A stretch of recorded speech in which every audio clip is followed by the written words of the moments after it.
All right, officially not late. We have 15 seconds to spare, even. So we're on time. We're not Tanner. Good. We have not Good. We're not stooped Tanner. so low as to be late. Welcome, guys, to Bootleg Weekly.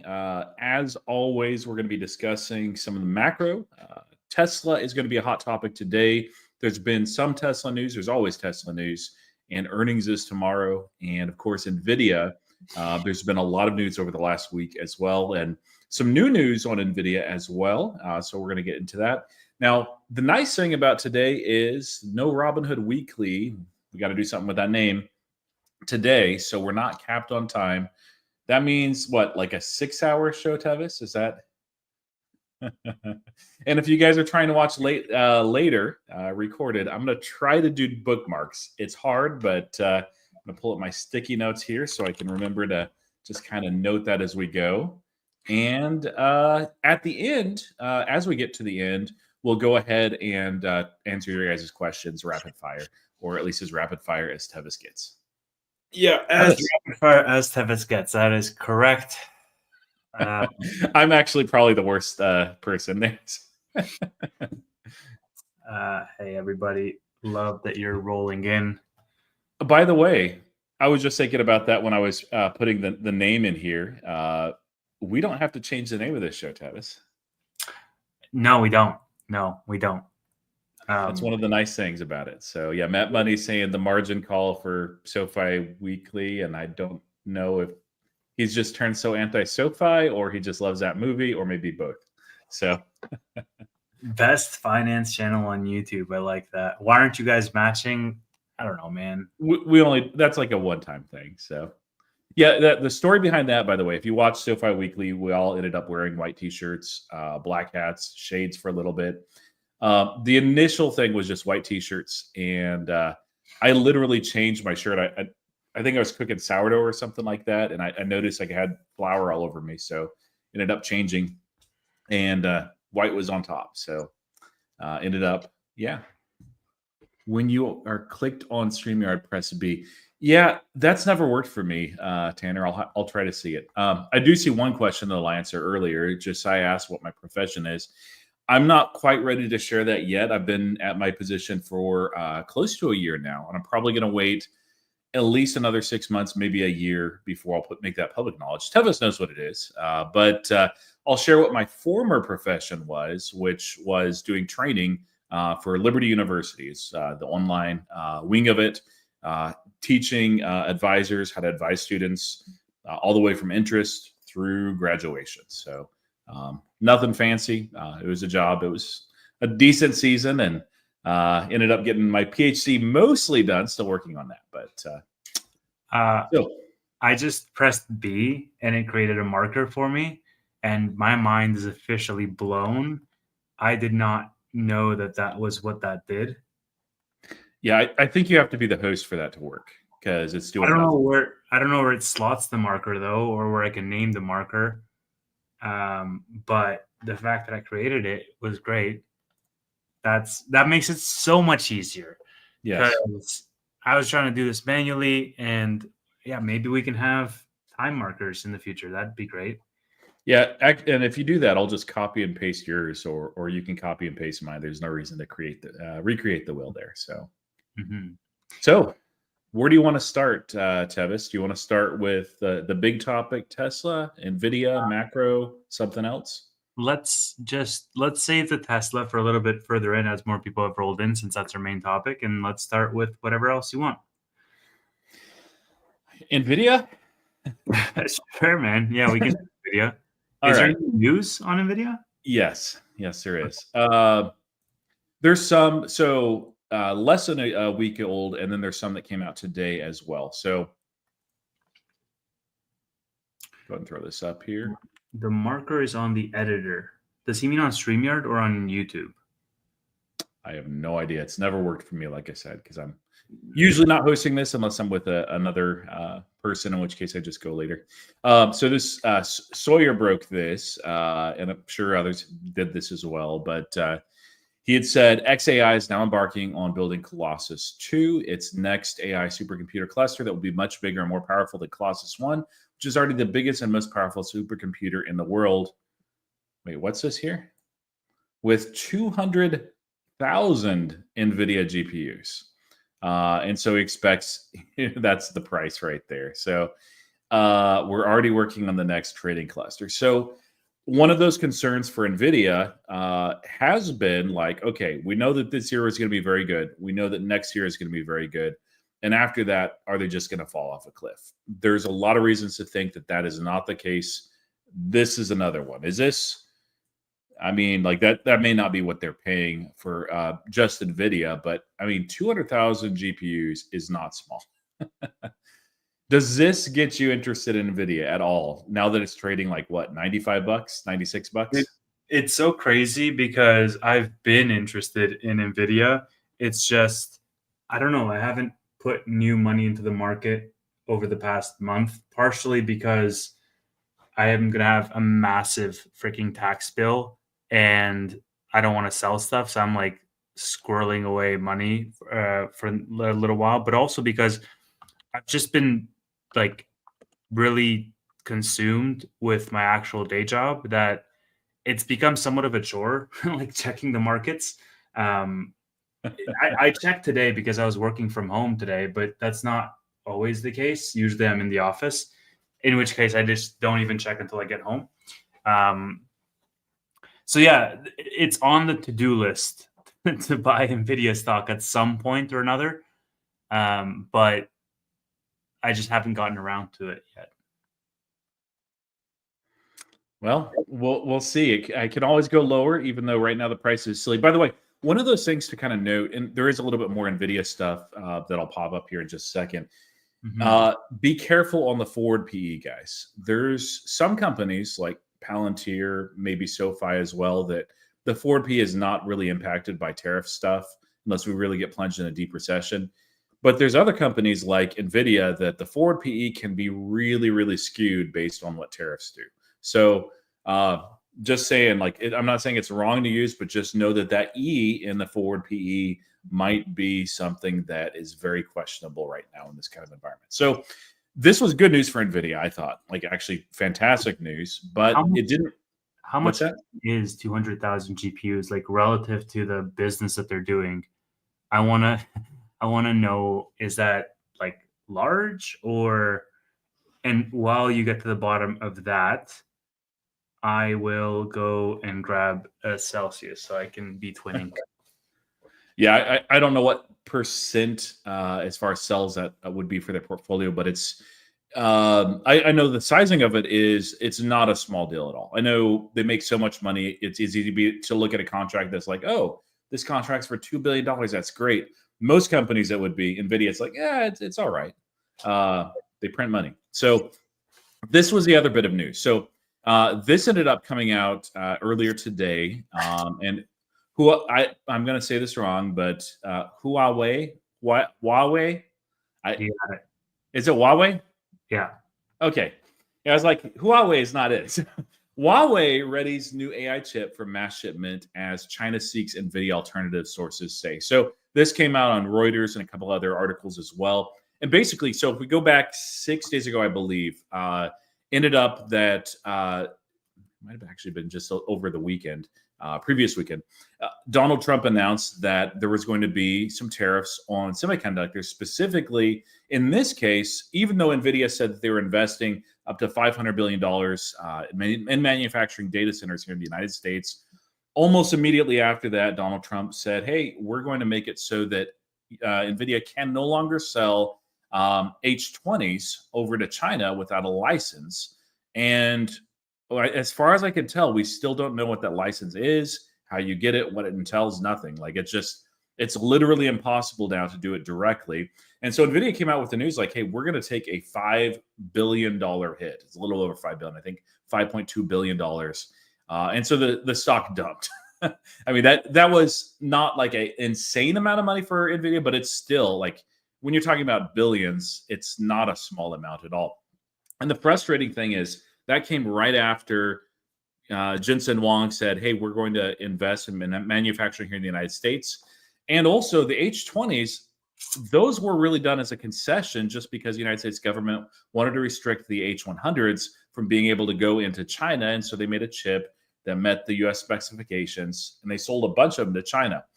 And of course, that's when this came out today was like, hey, they have Huawei, that's a competitor that is basically getting ready to ship out their products. And they claim that their product is, similar to the H100, that it's two different chips put together. Technical details don't matter there too much. So not great news for Nvidia. So does this make you not want to get into Nvidia, Tevis? Like where do you think that like things settle out with Nvidia? Because you're not in, you're a bystander, you're interested. I'm not in. I am a bystander. I am interested. I do think that this is short-term noise that's closely tied with what's going on in the macro. But at the same time, I think Nvidia is going to be fine. Yes, the demand concerns waning over the next couple of years, I think, is a legitimate concern, more legitimate than these trade policies. Because again, in my mind, we've talked about this in the past, but in my mind, I still view them as temporary negotiating tactics that won't really see the light of day for prolonged periods of time. They might get to a point where they're actually implemented and not, paused, because every time it's been like, oh, we're going to do it. Nah, just kidding. We're going to do it. Nah.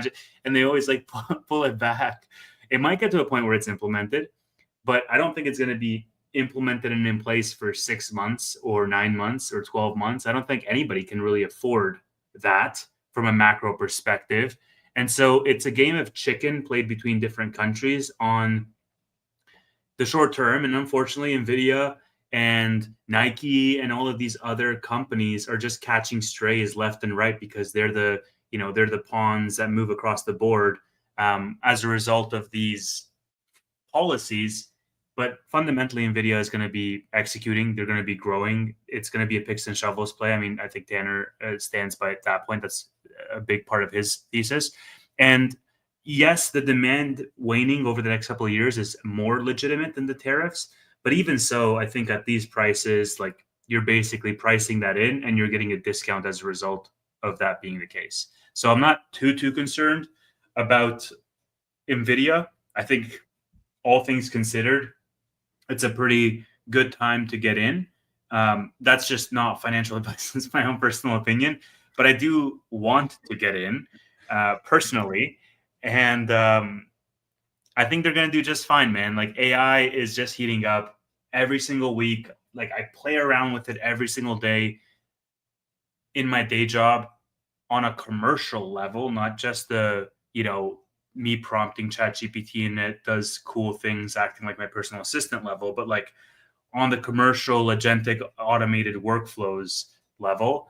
And every single week, I'm more and more bullish on the possibilities because the pace of growth is so rapid and people are just entire industries are just going to be left behind. And a large part of that is going to be Nvidia. And that stance is drastically different than what it was 2 years ago. If you remember, we were having this conversation. I was like, I think the hype is definitely preceded the actual value. And now I'm in that other camp of saying like, okay, the value is definitely there. It's definitely as big as we all think it's going to be. And so I think that is only going to accelerate and it's only going to become evident to more and more people as more time passes. Everyday people, I see I'm on the bleeding edge of it because I work in a tech company that deals heavily with AI from an automation and process automation perspective. But I think that the more time passes, the more use cases are going to be unlocked. One thing my CEO also always says is like, today is the worst it's ever going to be for AI. This is the worst it's ever going to be. Tomorrow it's going to be better. Next week it's going to be better. Next month it's going to be better. Like this is the worst you're ever going to have AI be. And Nvidia is going to be a big part of that because you have a 6-month headwind, but you have a multi-year tailwind with Nvidia. And so I think that you're better off buying it if you can stomach that volatility and if you have a long time horizon. Again, not financial advice, but that's why I would be buying it. So I know we want to kind of save some of the questions for the end, but yeah, I see some good questions in the chat. So Brian Vader from 813 said, does anyone believe NVIDIA doesn't have a back route into China? That's called Singapore. At least that's been what's has been alluded. If you look at the volumes of H100 sent to Singapore, it's pretty outrageous. So undoubtedly, China is getting certainly some from Nvidia indirectly through kind of a gray market more than a black market. But it's hard to really do that in mass, especially when the administration is paying attention to you and can hit you with some sort of fine or fee or whatever. It's one thing that has shocked me though is I really thought Tevis, and I think I predicted this in the last weekly, that the initial restrictions on these chips being sold to China, I figured that would go away pretty quickly, or at least be softened, just because Jensen Huang, had just said like, "Hey, we're going to invest a lot in the infrastructure here in the United States," and there's a lot of clout, a lot of muscle that they can really push to try to get that position changed a little bit. We've seen that successfully done with Apple. We've not seen it here yet. So maybe it's early. Maybe it's just because it's very China specific. But yeah, do you think that's going to happen relatively soon, or do you think it's going to be more of a 6-month thing, like you were saying?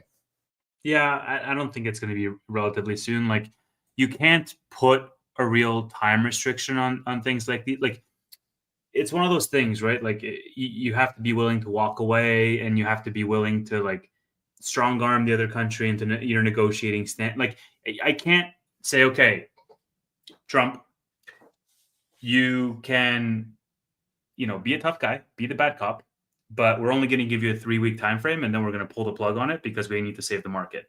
It doesn't work like that, right? Like, he's going to be like, it's going to take however long it takes, and there's going to be pain in the short term. And if it takes a month, it takes a month. If it takes 3, it takes 3. If it takes 6, it takes 6. And with different countries, it's going to take a different time frame. And that's just the reality of the commitment that you're sort of signed up to. You can't just put like an artificial boundary, because then you're going to get nowhere. You're going to have all of this market pain, and you're going to get nowhere in terms of what actual deals did you get as a result of this, right? So you're going to be hurting yourself more than you were in the very beginning, in my opinion. I found it interesting, however, how we talked about Nvidia specifically. Was it last week or 2 weeks ago? Last week, I think, when this whole news broke with Nvidia, and then I saw this interview. It wasn't an interview. It was like one of those press release things with Trump, where he was like, "I like Jensen. We're good friends. We talk all the time." And I was like, "Yeah, I'm sure you do. I'm sure he called you right up after that news." So, like, of course, they've been in contact. Of course, like, they know the drill to some degree. I remain optimistic. I wouldn't be really invested in equities if I wasn't naturally an optimistic guy with a long time horizon, because it is a freaking roller coaster ride otherwise. So, I think it's going to work out for Nvidia. I think it's going to work out for AI in general. And I think it's going to work out for all parties involved. It's just a matter of, when do these deals get made, and what do those interest rates look like for this year? That's going to be the variable around how much pain we inevitably face. But fast forward 3 or 5 or 7 years, if we're not in a hot war, and I'm not, you and Tanner are not literally in trenches, then I think we're going to have a good life. And yeah, that's leads into the other question that I saw that was really good. Joey's at 814. What discount would you give for the increasing risk of a hot war between U.S. and China? So good transition, Tevis. Do you think that's going to happen?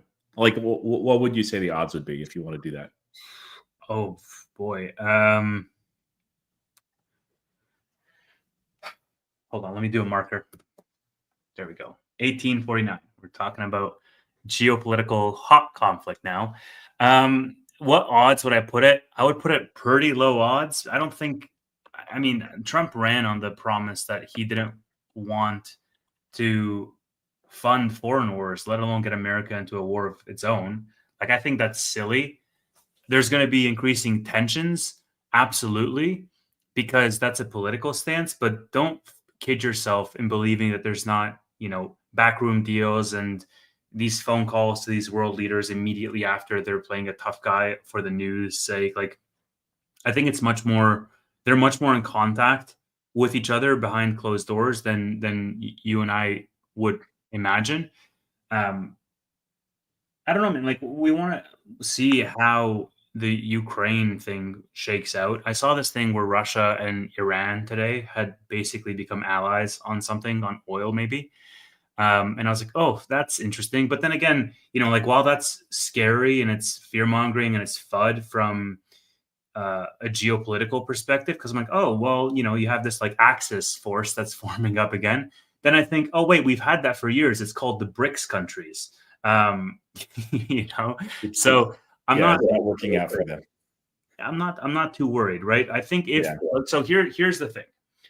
If the US is, Rome at the very, very end, let's say, and they're sort of over the hill with regards to their national debt, then I could understand the impulse to go into a hot war to sort of solve all those problems. Destroy a lot of GDP so that then you can work on rebuilding, that GDP, like the World War II playbook, right?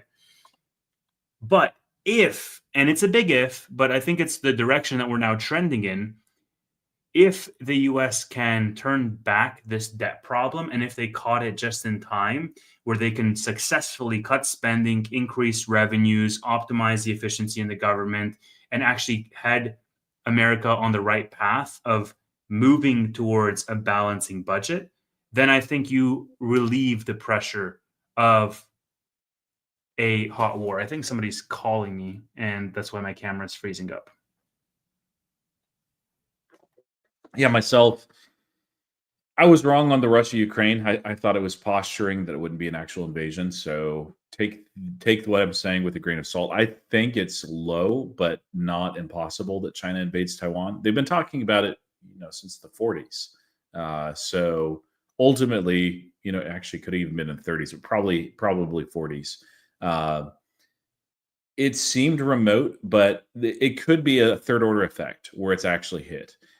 So basically, right now, first order is tariffs. They're causing a lot of turmoil, chaos, a lot of changes, distrust as well. Second order is like if there's an actual recession, like a widespread recession that hits China, and they are desperate to get their hands on chips, and the Huawei's of the world, of China's world, are not cutting it, and the situation continues to deteriorate to China, then that's when they may do something that's reckless, desperate, and they know might not even work out.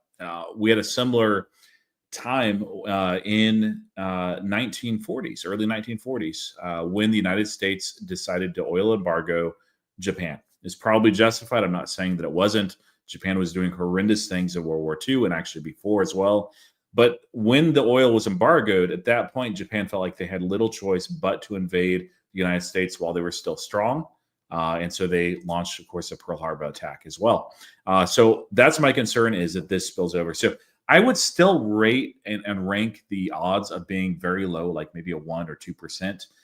It's not, I think, a meaningful concern yet. I think that there's a lot more realistic concerns with what's happening as far as the trade war. So that's where I'm at with it. So I find it funny that you mentioned that, because I know about that briefly, but in that case, Japan back in 1941 had 80% of their oil dependence on the US, and so they were between a rock and a hard place. I think it's similar percentages, right, with regards to Taiwan, but I've said this in previous podcasts that every year that passes, that percentage dwindles down further, because every year that passes, there are more and more contingencies to lower that dependence on Taiwan. And so, I mean, and I think when I said this comment, it was like a year ago, maybe 2 years ago in Btlg, where the best time for China to have struck on Taiwan was when Biden was still in his presidency, probably 2022, right after, you got Russia, Ukraine, maybe after you got the Israel Hamas thing. Like at that time, when there was so much going on that the U.S. cannot potentially cover all fronts, that was the right time. But now, every single year that passes, I think it just becomes less and less and less of a threat, because there are contingency plans already in place around how do we reduce our dependence on Taiwan. And so China doesn't hold so much leverage from a geopolitical perspective anymore. Yeah, I think that's fair enough. We'll see how it plays out. I also wanted to, before we talked about Tesla, ask about this. Is this new timestamp? Yeah, probably. Let's see, All right, 25 minutes. 24:59. We talk about Bitcoin. Yeah. So S&P 500 is down close to 9% over the last month. Altcoins are down. Bitcoin dominance is up because Bitcoin is up. Does it surprise you that Bitcoin is actually holding up so well over this month? Now, year to date, it is down 6%. But specifically over the last month, it's been strong. Over the last week, that's where most of the move has been made. What do you think about this, Tevis? I think it's good. I hold Bitcoin. I love it. I don't know what else you want. That's cutting edge analysis. Like, why do you think Bitcoin is holding up? Usually, Bitcoin, and especially even more so like the altcoins, when the market is going risk off, and it is in most aspects, that's when people move away from Bitcoin and crypto in mass. And we're not seeing it with Bitcoin right now. And man, I mean, like gold is hitting all-time highs. Like I would understand, and it's kind of interesting, right? Because traditionally Bitcoin has traded in line with equities, and it's not been that thesis of, oh, this is a store of wealth like digital gold, and this is going to move opposite to, inflation, or opposite to the Fed rate cuts, or whatever it may be. Like the thesis was that the more you dilute the fiat system, the more money is going to flock to Bitcoin as a store of value. In reality, Bitcoin's traded like a shitcoin, where it's just traded like every other small cap equity out there. It goes up and down on the same exact days, except this week, because equities have been down big today, or this week, or this month, and Bitcoin's just going back up. And guess what's also going back up? Freaking gold. Did you see that chart I sent you around around the gold versus equities for this year? Yeah, it's frustrating because I mean I own silver. I don't own gold at all. So, and silver's been performing okay, but gold is like, man, it's moving up like a meme stock. I think for gold this might be a blow off the top type event. Maybe. Come and settle down at some point, but I mean You I know, don't know.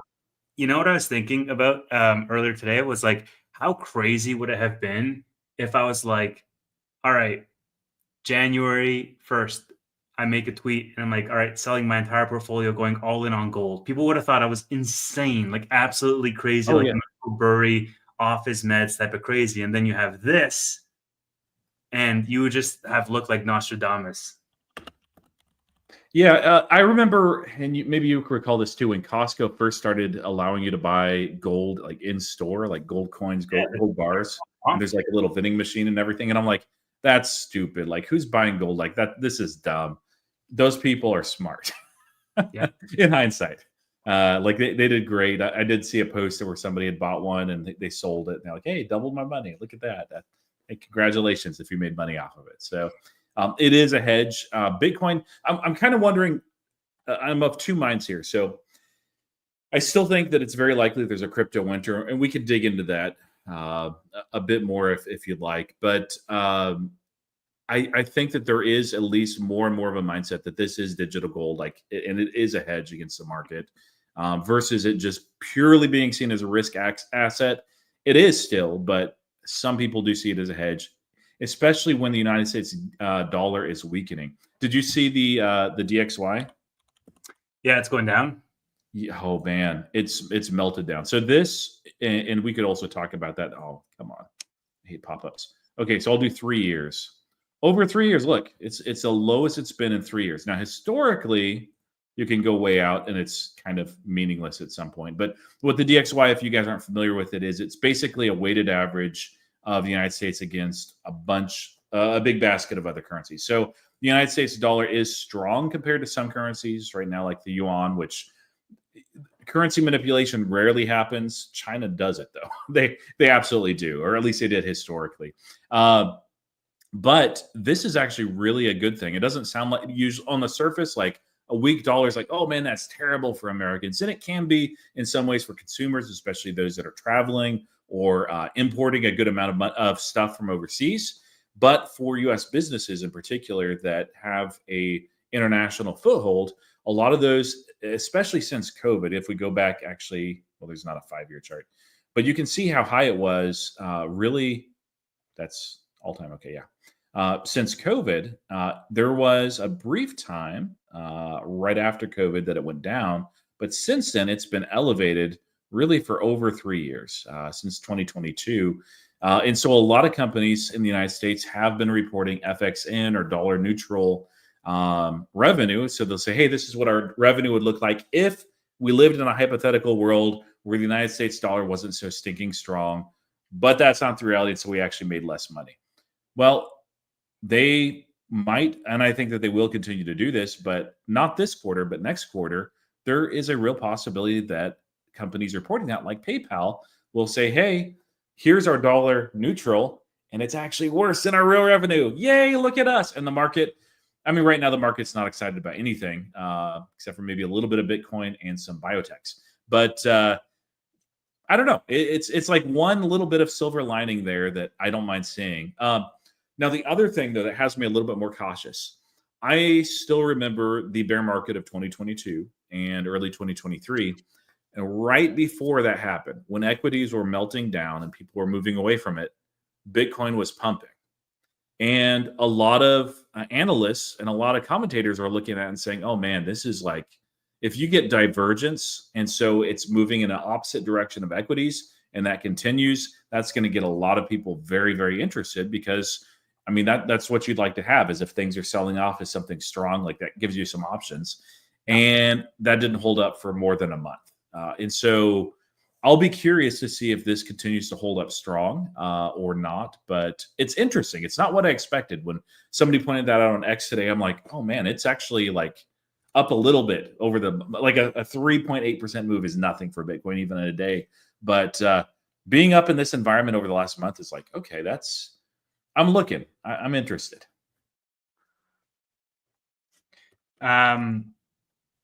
Yeah, absolutely. And you look at these Bitcoin tables around the performance in the last decade, and it doesn't feel like that, right? Like it doesn't feel like, wow, this is an asset that's been up double digits, if not triple digits, every single year for the last 10 years. But yeah, I mean, you had a flash crash in 2011, you had a crash in 2018, you had a crash in 2020, 2022, and every single year, Bitcoin's still up. And it's just such a weird phenomena where like Bitcoin increased this time around, and I'm just not surprised at all. We can zoom in on like a monthly basis or a quarter at any given point in time, and we can try to have a justification as to why it went up, down, or in circles. But the reality is that Bitcoin does what Bitcoin does.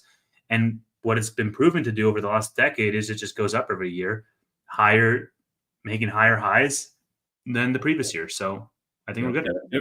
And right now, the only things that I'm DCAing into are Nvidia, which is going the opposite way for now, not forever, and Bitcoin. So not Tesla. So let's, unless you have more to talk about on crypto, let's maybe pivot to Tesla. And before we jump into that, Tevis,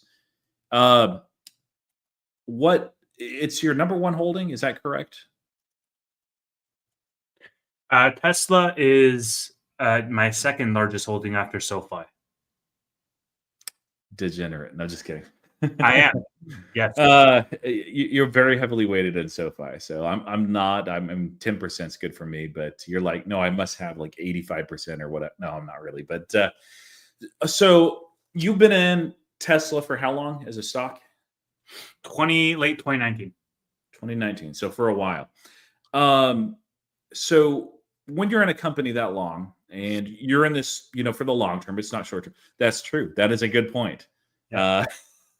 You do have some just common shares of Tesla, though, right?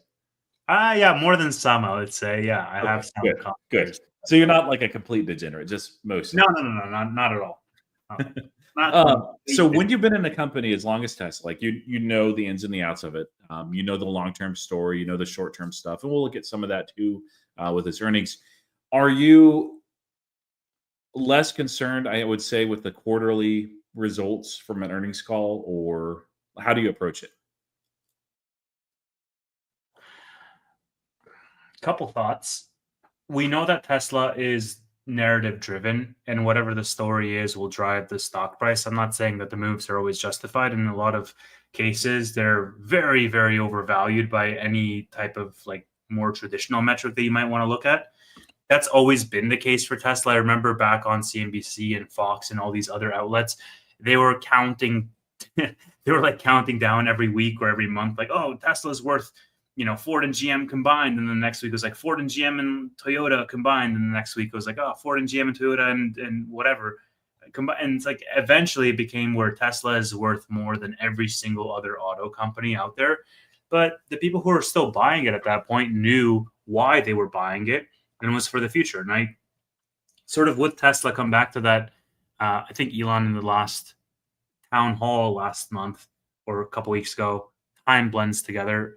He basically said, look, the way that I see long-term investing is you're buying a share of a company that makes products that you like, and they're cool products, they're innovative products. And if you like the products and if you think the company is going to create more similar products, and you buy the stock. And I think that's an overly simplistic way of looking at it because valuations matter and all this other stuff. But I think it's very emblematic of how the street sees Tesla. They make these cool products, they're innovative company, and it's almost that simple, right? Like full self-driving, Optimus, all of this stuff. You don't have a lot of people who are doing the math of full self-driving. You have Kathy's models, and everybody kind of calls her crazy for it. But she might turn out to be true. And I think Elon himself has been like, hey, look, over the long term, we think Kathy has the most accurate modeling. In which case, I'd be a very, very happy guy. But what I'm trying to say is I do understand that the financials for Tesla are not as rosy as they were back in 2020, where they had just hit profitability and they were just skyrocketing up. But the stock also did like a 10x or something ridiculous, back then. But Tesla was one of the few stocks that I began to just DCA in with every single paycheck. I was buying a couple shares here and there. And I did this for a long time. And I still hold those shares, even though I am probably least bullish on Tesla now than I was previously, because the financials have plateaued. But I keep coming back. Like the thing that's keeping me invested is really what Elon repeats at every single investor meeting, and Tanner and I are going to be covering it tomorrow, and you're welcome to join as well. And we're probably going to take a shot if he says it again, where he says, look, if you don't believe that Tesla's going to solve FSD, sell your shares. He has said that statement flat out multiple times, and it's the thing that keeps me invested, right? Because I do believe they're going to solve it. I do believe that full self-driving, the robotaxi vision is going to come to fruition. I do believe that the Optimus vision is going to come to fruition, because through sheer execution over the past decade, they have convinced the skeptics that they are a company that gets shit done. Definitely not, in the timeline that you think it's going to happen, but it gets done. And it's as simple as that, right? I think, my investing in Tesla, I think the plateau is justified because they haven't really had a lot of exciting growth from a financial perspective over the past years. But at the same time, like I don't think the stock is at a crazy place either. Like it's not incredible relative to its prospects. So we'll see in June what happens with the robotaxis. I think that's going to be a big thing I'm going to be listening to for the earnings. And then we'll see, because you have to keep in mind, and I just want to repeat some things that Elon has been saying. He says 2026 is going to be a great year. 2027 is going to be a phenomenal year. And 2028 is going to be like absolutely stellar year. And the reason why is because Optimus is starting to ramp. Number one. Number two, full self-driving is going to be like staged rollout, if not fully rolled out by then. And so I think that's going to reflect in the financials. And so this is sort of the quiet, what's that expression? The quiet before the storm.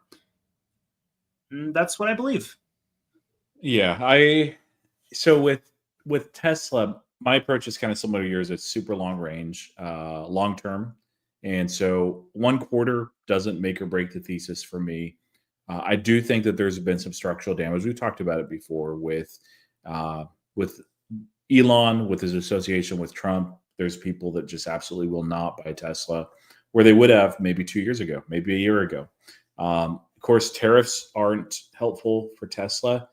We can look at some of the impact, though, on some of the other companies out there. They're getting hit a lot harder, but nevertheless, it's not a good thing. And also, end up that tariffs are one of those things. I think maybe the main thing that's keeping Jerome Powell from cutting.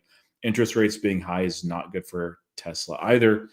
And for quarter one specifically, I think that this is actually a little bit. So here's the earnings estimates. I'll pull those up. Before I give my opinion on whether they'll miss or hit, I wouldn't mind hearing yours if you have thoughts. And if you're like, hey, I'm not sure, doesn't matter too much to me, that's fine. So they're expected to come in with an average of 42 cents for EPS. A year ago, it was 45 cents. So down just a little bit. And that's the main thing to look at. And revenue as well, you can see here that the average is 21.41 billion.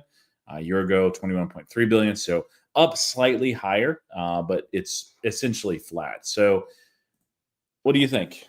Are they going to miss either of those or beat or? Yeah. I mean, they've missed 5 out of the last 6 EPS estimates. So like what happened last quarter, and it seems like a freaking lifetime ago. It was only 3 months. Last quarter, they missed the numbers, and then Elon got on and he started pumping the stock like nobody's business. Like honestly, like he was getting paid to pump the stock. He was like, "This is going to be the best company in the world, most valuable company in the world. It's going to be worth more than the next 2 runners up combined." Blah blah blah. And the stock closed up like 6% or 7% or something like that. Even though the numbers did not justify that at all, the numbers were kind of meh, you know. And so this is why I'm saying for Tesla, like, yes, they might miss. And I do think that missing is a real possibility. I hope they beat, but I think missing is a real possibility for this company.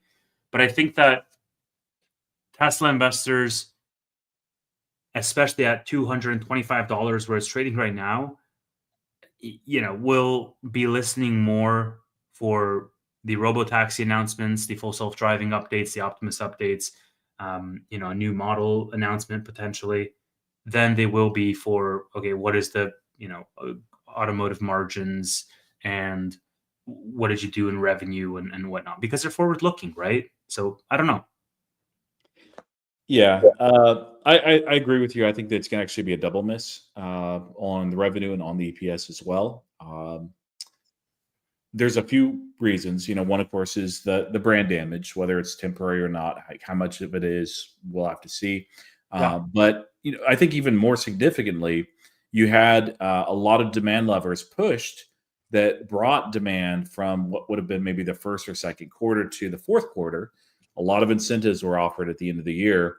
That usually is a little bit of a drag for sales in the next quarter or two. Yeah. And you also had the middle of the Model Y refresh. So that's not fully ramped in quarter one. And so as a result, you're going to have some drag there too. So combine those, like this, just them basically being flat or essentially flat for EPS and revenue, that would be incredibly bullish. Just a quarter. But I don't think that's going to be the case. I could be wrong. Now, but the real, I think, tell is Elon Musk himself. There is, and somebody did this several quarters ago, where they had noticed a correlation between number of posts that Elon Musk did versus like how Tesla did for their earnings. If you look at him, like he's only posted like maybe 10 times over the last 24 hours, which for him is very, very low. He's on there all the time. So yeah, I think it's going to be a pretty awful quarter. It may be enough that over a week or two, especially with more macro stuff, it brings Tesla down to a valuation low enough that I can start DCAing in again.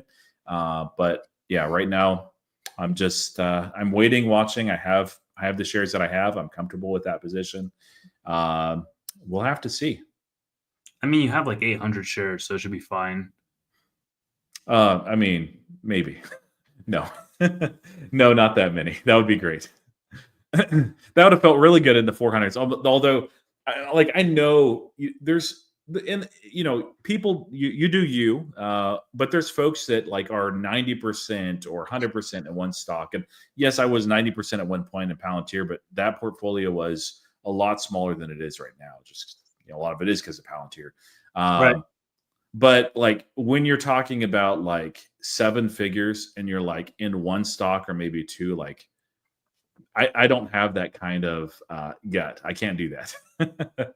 So I with Palantir though, it's I'm comfortable where I'm at. I don't mind adding at a lower valuation, but yeah, Tesla, I'm just kind of waiting. So there was some other Tesla news as well beyond earnings that are coming out, which they're always important, but maybe they're a little bit less important for this type of company because it trades very much on a narrative, and we know the long term plan and thesis, and this shouldn't change it. They continue to do well. This is a quick bit of news. Yet another Megapack contract was announced, and so I guess it's not. Maybe I didn't share it. Oh, there we go. With Harmony Energy, and so, but they've announced over the last few months some of their largest Megapack contracts. Period. And so we continue to see energy deployment scale rapidly with Tesla. And then we saw some really interesting news today. This is Joe Tegtmeyer. He said interesting developments next to Texas casting machine sector today. Several new kinds of castings that do not look like Model Y or Cybertruck. Looking for experts out there to identify these in the comments. Also, what looks like more GigaPress parts are being delivered today. So there's more pictures as well, but you can see there's a lot of them. Yeah. And even more. I'll throw them up real quick here. What's your guess? I mean, it sounds bullish to me, man, but I've seen a lot of these posts about Tesla over the years, and the stock has a mind of its own sometimes, you know? Yeah. Yeah. And Sawyer was thinking that these are Cybercab castings. There were some other thoughts on there, like maybe this would be the lower cost model as well, though it seems like that they're pushing that back a bit and that this is their main focus. And it makes sense with the timeline that Elon had given, that they need a good number of these, especially in Austin. So I think it's probably that. I'm curious if we end up finding it. Why do you think that because they don't always put this stuff outside where it's visible and everybody can see it. Do you think that was intentional? I mean, maybe.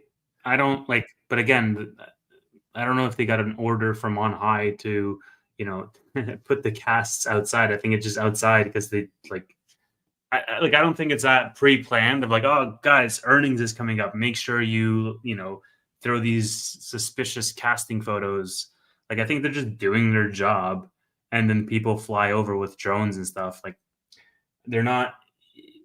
It's not like a conspiracy to get the stock price up or anything like that. Also, the robotaxi vehicle and the low price point vehicle are the same freaking thing.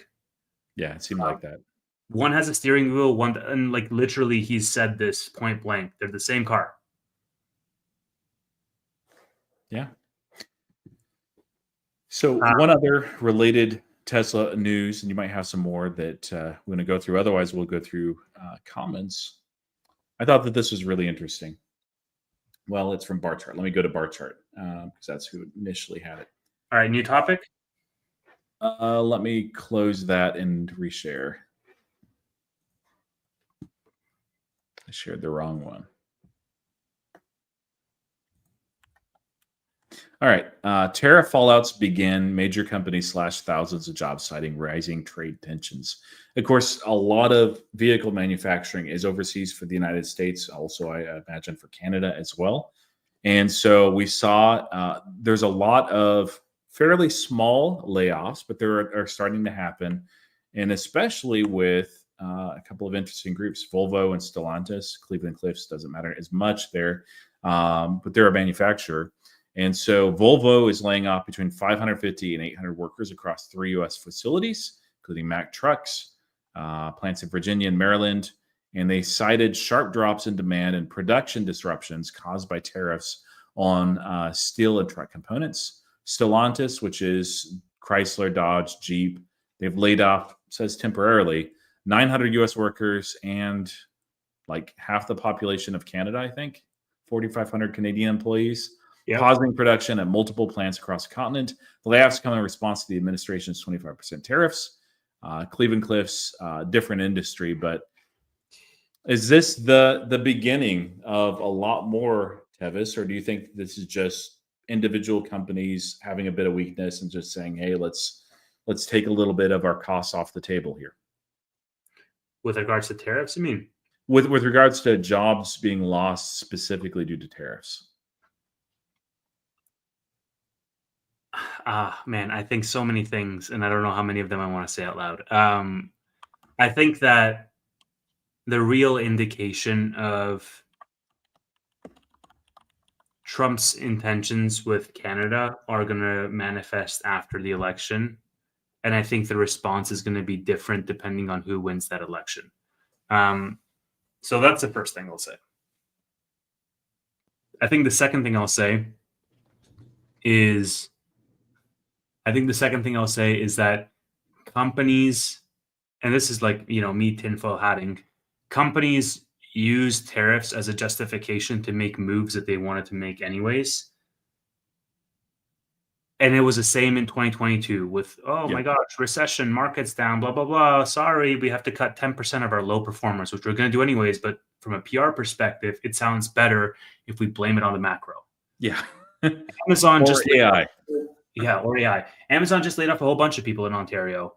And the fact of the matter is, it wasn't tariffs. It wasn't a measured move to, stick it to Canada. It was because Amazon was just abused by the government here. Like, the government here wants all of these taxes from all of these businesses, and they give no preferential treatment.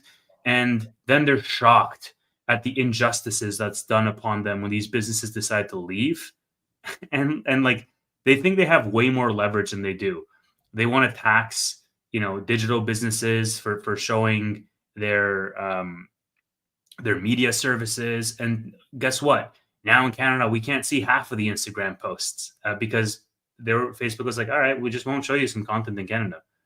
And like, it's just the government being super, super overly restrictive or overly like involved in the free market. Yeah, exactly. They also left Quebec because employees tried to unionize.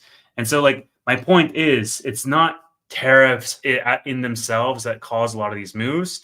I think that, and maybe a little bit more nefarious, maybe a little bit more conspiratorial, but it's the companies that want to make these moves anyways as a result of cost savings that just blame the tariffs, because it's much easier to blame the tariffs to say, oh, well, we just wanted to make, $10 more per day on each of you, kind of thing.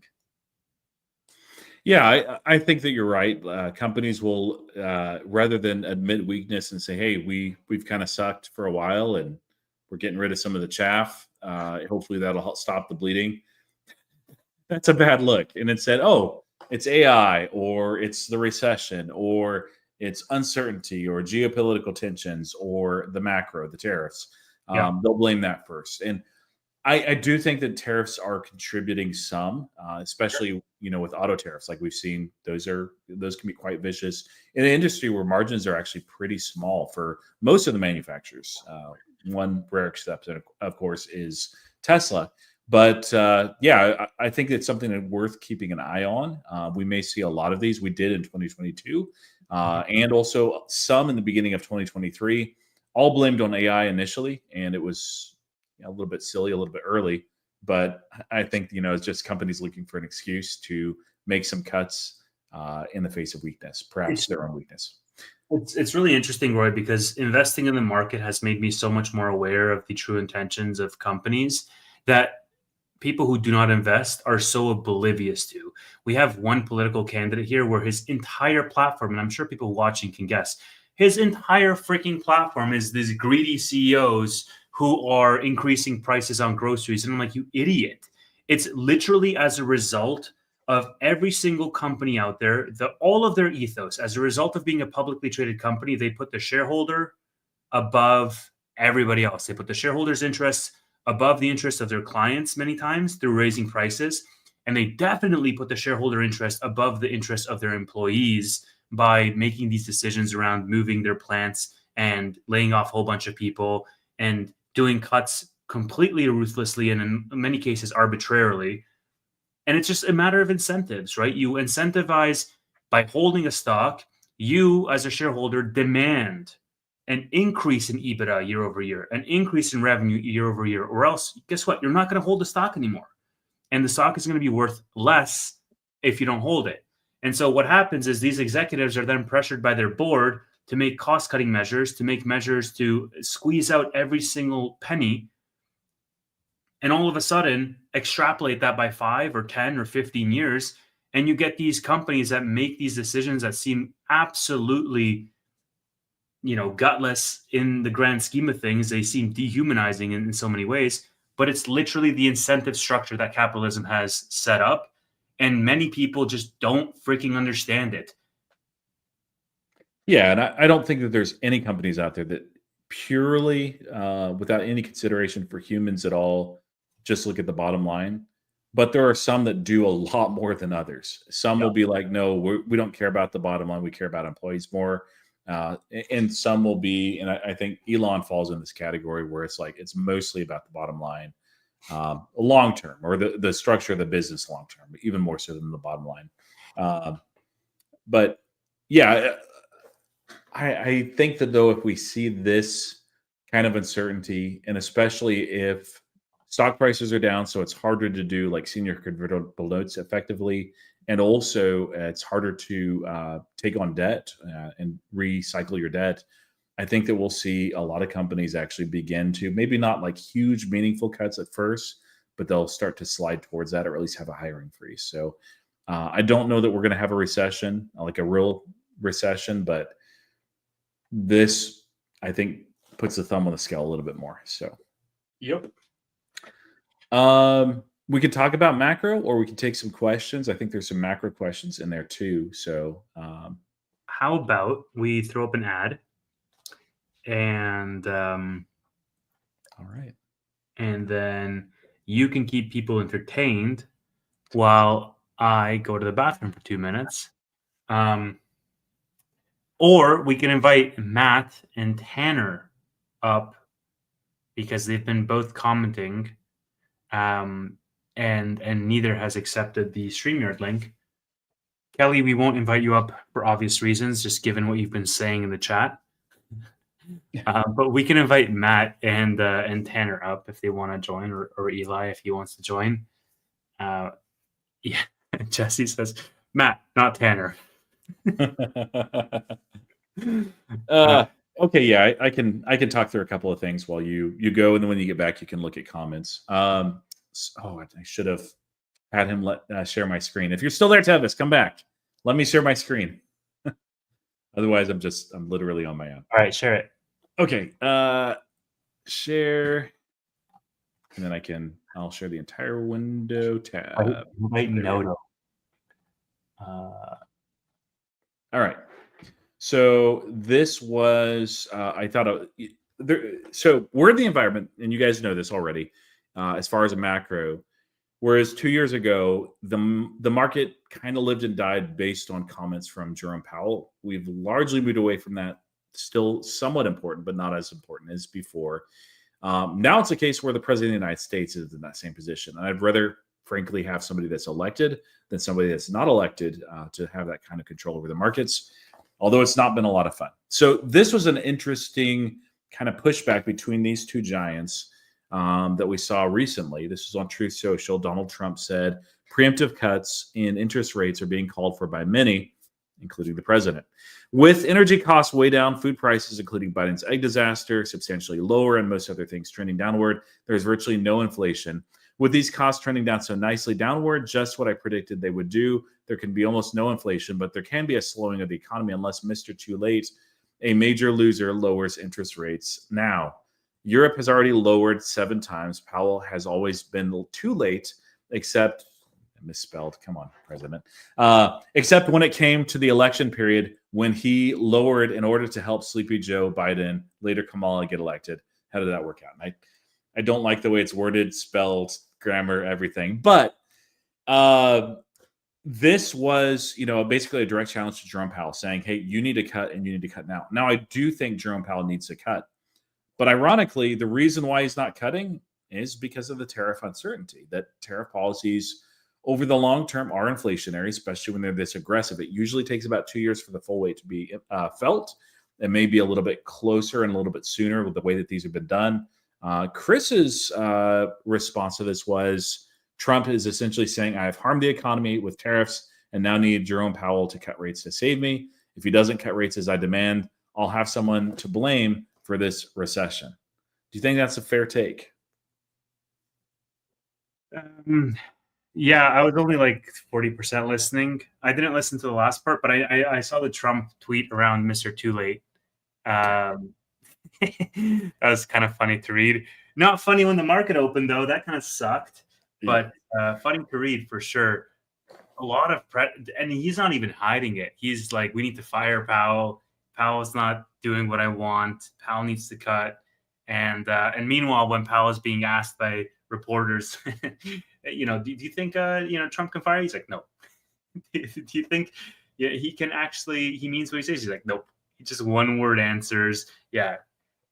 Trump and several are noting this too. Like, I absolutely hate the way that he talks about other people. Like, it's disrespectful and wrong, even if you disagree with them. So I appreciate you guys, by the way, in the comments, that when you disagree and go back and forth, you're not using the same language as what should be a honorable figurehead, but he doesn't type that way. But regardless, yeah, I agree with the comments, and I agree with what you said, Tevis, as well. By the way, Son, thank you for being a member.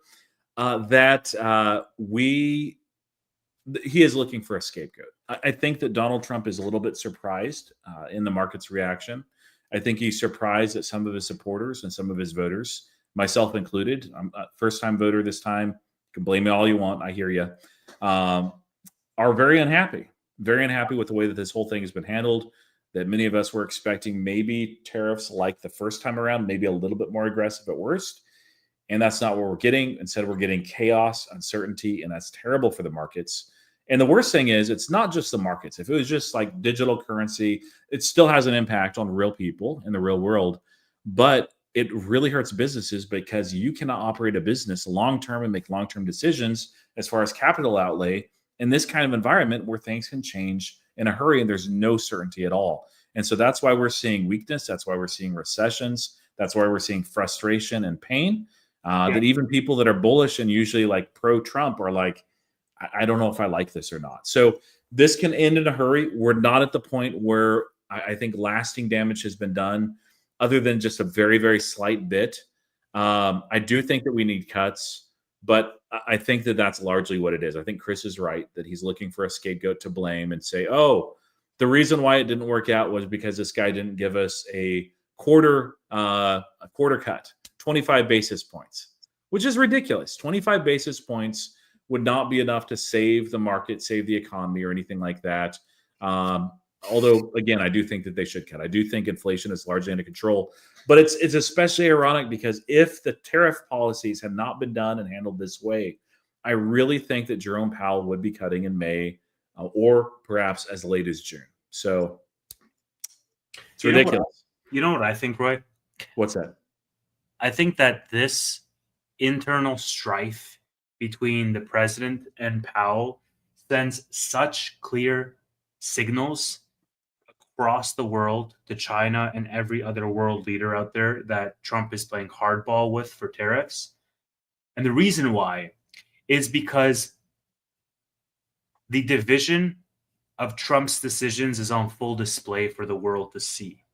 What do I mean by that? I mean, the story broke that the tariff pause came as a result of Bessent and Lutnick basically doing an unscheduled meeting in Trump's calendar when Navarro wasn't there and convincing the president that to calm the markets, they needed to pause for a period of time. And they literally sat with him as he wrote that tweet to pause, or that press release, whatever. And the desperation around Trump trying to bully Powell into cutting, to me, is as a result of the urgency that they're seeing from the markets going down from these tariffs. Like they want to keep playing the tough guy. They want to keep playing bad cop so that they have leverage in their negotiations. But they can't really do that if the market keeps falling the way it is every single day.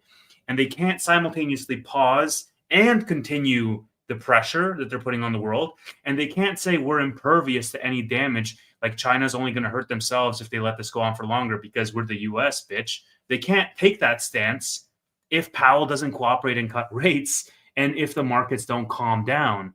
And so they're stuck between a rock and a hard place because they're going to have to put their foot off of the gas if they want to calm markets. But that's counterintuitive to them even stepping on the gas even further from a negotiation point of view. And so this, to me, Trump lashing out and just being, classic Trump in his own bulldozing type of way towards Powell, immediately in my mind, it was like, oh man, like he's feeling the pressure right now of the backlash of the tariff policies, but he can't really accept defeat and pull away from those tariff policies because, like I said before, it's just going to cause more pain in the markets. And so he's putting pressure to the only person he thinks can help him by quelling markets, which is Powell lowering rates. That's like my whole conspiracy theory around this whole thing. And right now, if I, as a mildly educated guy in Canada, can do this math, you better bet that China's top people are like, oh, dude, like the cracks are so visible, 5,000 miles away. Yeah, and we're seeing it between, that inner circle as well, between Bessent, Navarro, Lutnick, Elon Musk as well. It's not great. Jerome Powell and the president. So let me ask you this, Tevis, and then I'll share something. Rate cut probabilities. Do you think that those went up, down, or stayed the same after today? Wow. After today. Yeah. Basically, like there could be other factors, but a lot of it was, I think, the tweet. I would say stayed the same. Honestly, I'd be shocked if it's up. I mean, I think you could probably argue that it would go down because Trump is the president, but I would say stayed the same. Let's take a look. I would have guessed the same, but we would have both been wrong. That one day ago, 325 was at 16.2. It's now at 20. This also moved up from 34.6 to 40%. Here's the rate cut outlay. And so we're here right now. This is end of the year, by the way, December. I probably should have told you that versus May. May, nobody is expecting a rate cut. So if it happens, the market will be like, oh, cool, but why? In June, yeah, we're still very, very likely on track for a cut. But yeah, December continues to be skewed this way versus in the beginning of the year. That was not the case. Anthony Noto, of course, and SoFi projected 1.5 cuts, or just north of 1.5 cuts, I think was their wording. But if this is true, we have a lot more than that. We're looking at a full point of cuts, 4 cuts. Wow. So basically, they think that the more Trump is tweeting, basically publicly cyberbullying Jerome Powell, that's going to lead to more rate cuts, is what the market is thinking. Like the pressure's going to add up, and Powell's going to crack first, is what the market's thinking. Yeah, the thought is, he can't directly get rid of Powell. He can put pressure on Powell like this. And at some point, Powell does retire. I can't remember when his term comes out. I should know that, but if somebody knows, put it in the comments. And in which case, I think what the market is doing, and it actually makes sense, although again, I don't know when Powell is out for sure, is that Trump will put the most dovish Fed president in there, and we'll cut. And yeah, I do think that Powell's under a lot of pressure too. So June 2026, May 2026. Okay, so yeah, so this shouldn't be pricing in for this year those rate cut probabilities. For 2026, I've actually not looked that far out. September 2026. My goodness, it's all over the place. That's actually kind of useless. So. Who picks the next Fed chair? Trump picks that? Nomination process, and then it goes through Congress. Oh. And so that would be before the big midterms, 2 years into Trump's presidency. So likely that'll be Republican-led. But I mean, we'll have to see. I think that we could have done a lot worse than Powell. I'm not a big fan of the Fed, but he's been decent. Yeah, I would echo that sentiment. I think that all things considered, I think fairly measured in terms of their reactions. Yeah. Like I do think, I don't know, man. It is smart to have a separation of church and state with regards to these things, because if Trump just appoints his own person and can raise or cut on a whim, like that opens the door for a lot more craziness in the markets and a lot more volatility for sure. And I don't know that that's necessarily a good thing. Like I think like them being independent and Powell being able to tune out the noise, however long he can, won't help America at the negotiating table, but I think it will help America because you're not being pressured into cutting preemptively and then having inflation go up and then you're screwed. So, All right. Questions? okay. Questions. Is Trump the church or is he the state? I think he would be the state. So then I guess Powell would be the church. Yeah, I don't know. That's a great question, June. All right. First question came the moment we started our stream. Sagig is probably not here. I haven't seen him type in a while. He says, can you please discuss your outlook on Nvidia, considering all that's happening? Oh, hold on. I created the marker. Considering all that's happening, are you still buying Nvidia? Have you stopped? And yeah, that's basically what he wants to know. I think this is for you, Roy, because you're the only one that holds it between the two of us. Yeah, I mean, long term, I think we're going to get a reiteration of that. Nvidia goes latest out of the Mag 7. But what's significant is all the other Mag 7 are buyers of Nvidia products, and usually they mention how much they're buying, and it's gobs and gobs. And I don't think that it's slowing down at all. I think, if anything, it's speeding up. Even in the present uncertainty and environment, they're likely to buy more, not less, just because they see it's necessary and it's vital to their business and their long-term trajectory. So yeah, long-term AI is real. It's going to make a meaningful difference across the world. And there's no scenario that I see where NVIDIA is not a very significant player in that. Yeah. So still buying. Slowing it down, even though it's more attractive now that it's fallen. But there's some real reasons why it has fallen some. Versus like some of the initial drop was just like, it was a little bit too high anyway. I mean, it wasn't like ridiculously expensive, but it was up further than I thought it should have been. And it dropped on some silly news. But here it's like, well, this thing with China, as far as the licenses, it's a legit reason. That $5 billion is a lot, even for NVIDIA. So. Yep. Agree. I think you got my full thoughts in the segment where we talked about NVIDIA, basically saying if you're holding for the long term, AI is accelerating. It's not going anywhere. And we're still in the early innings of the AI hype cycle. And NVIDIA is going to be a key part in that. So, I like it at this valuation. I think the demand decline is a real concern. But again, you're getting a price that sort of has that baked in. I kind of want to jump the line and answer this question from Ben Sokolov. He says, "Hey Tavis, is this what you meant back when I don't know why he censored Trump being great for business? I asked to elaborate, but I guess you thought it was so obvious given his stellar record as a businessman." Look, the thing with me thinking Trump is great for business is that Trump is the choice to move towards deregulation, to move towards a more libertarian view of letting the market do its own thing and not stifling innovation through regulation. And this is why I say he's good for business. I'm not saying like he's, a master negotiator just because he has a book about it. I'm not saying that tariffs are the, hottest thing since sliced bread. I'm not saying any of those things. I'm saying he's good for business simply because he is going to move towards further deregulation and letting free enterprise do its thing.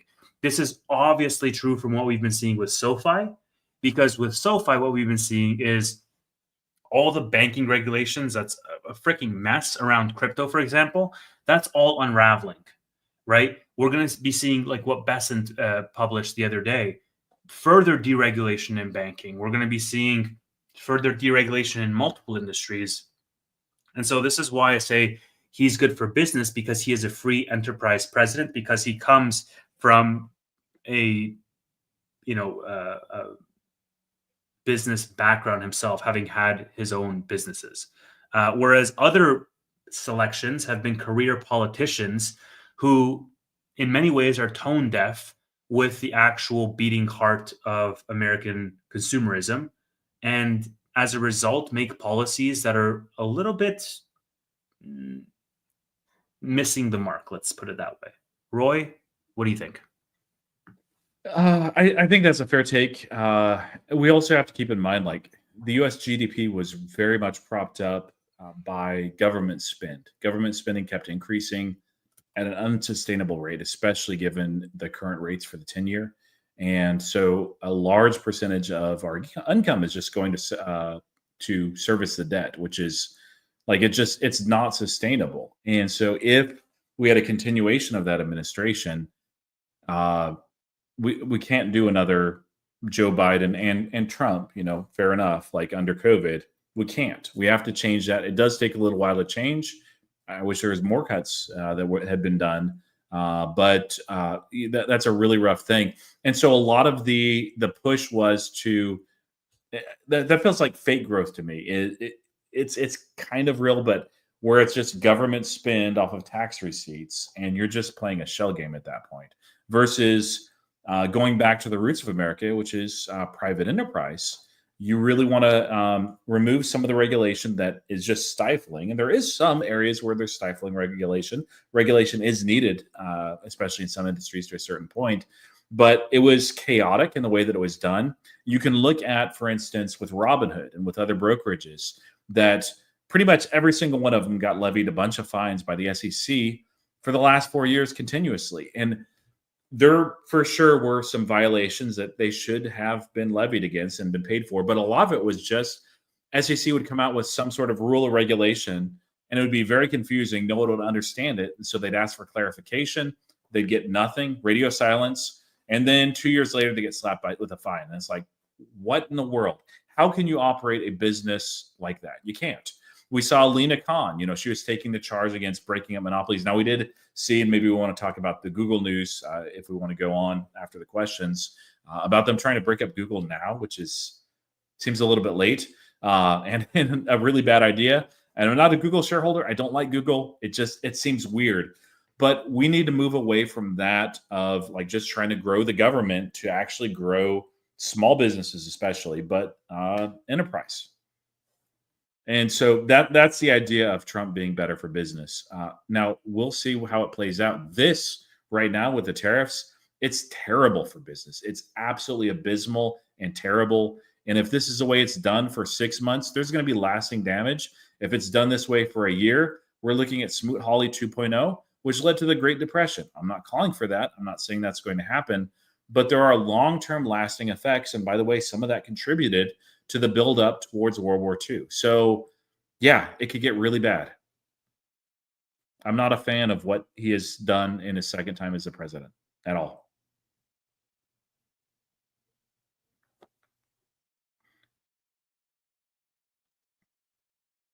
Yeah, I think that's fair. Okay, let's go into the other.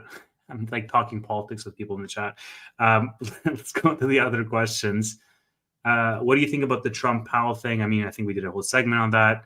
Yeah. Are we feeling earnings go up or earnings go down just as a whole? If you mean stocks, it just depends on this tariff stuff.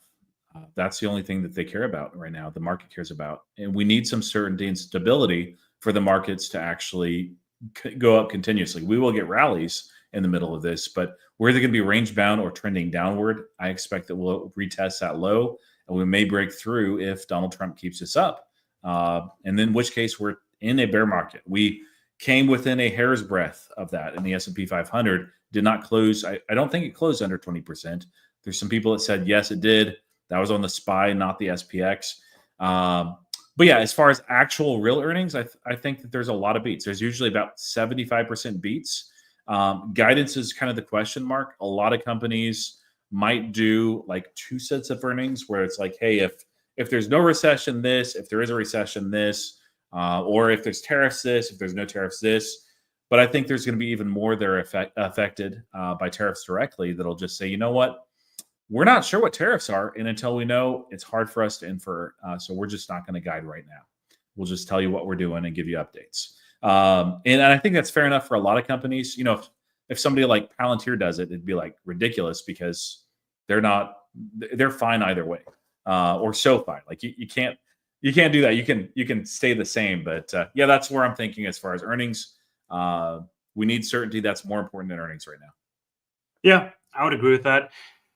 I think this earnings will be good because with all the humming and hawing around on tariffs, like there's really been nothing that's going to be affected in this quarter other than the actual guidance and the forward-looking commentary.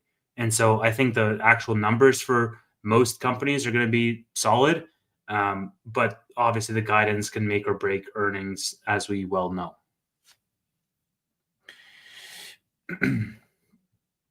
All right. Which earnings are you most interested in? Actually, PayPal. Really? Yes.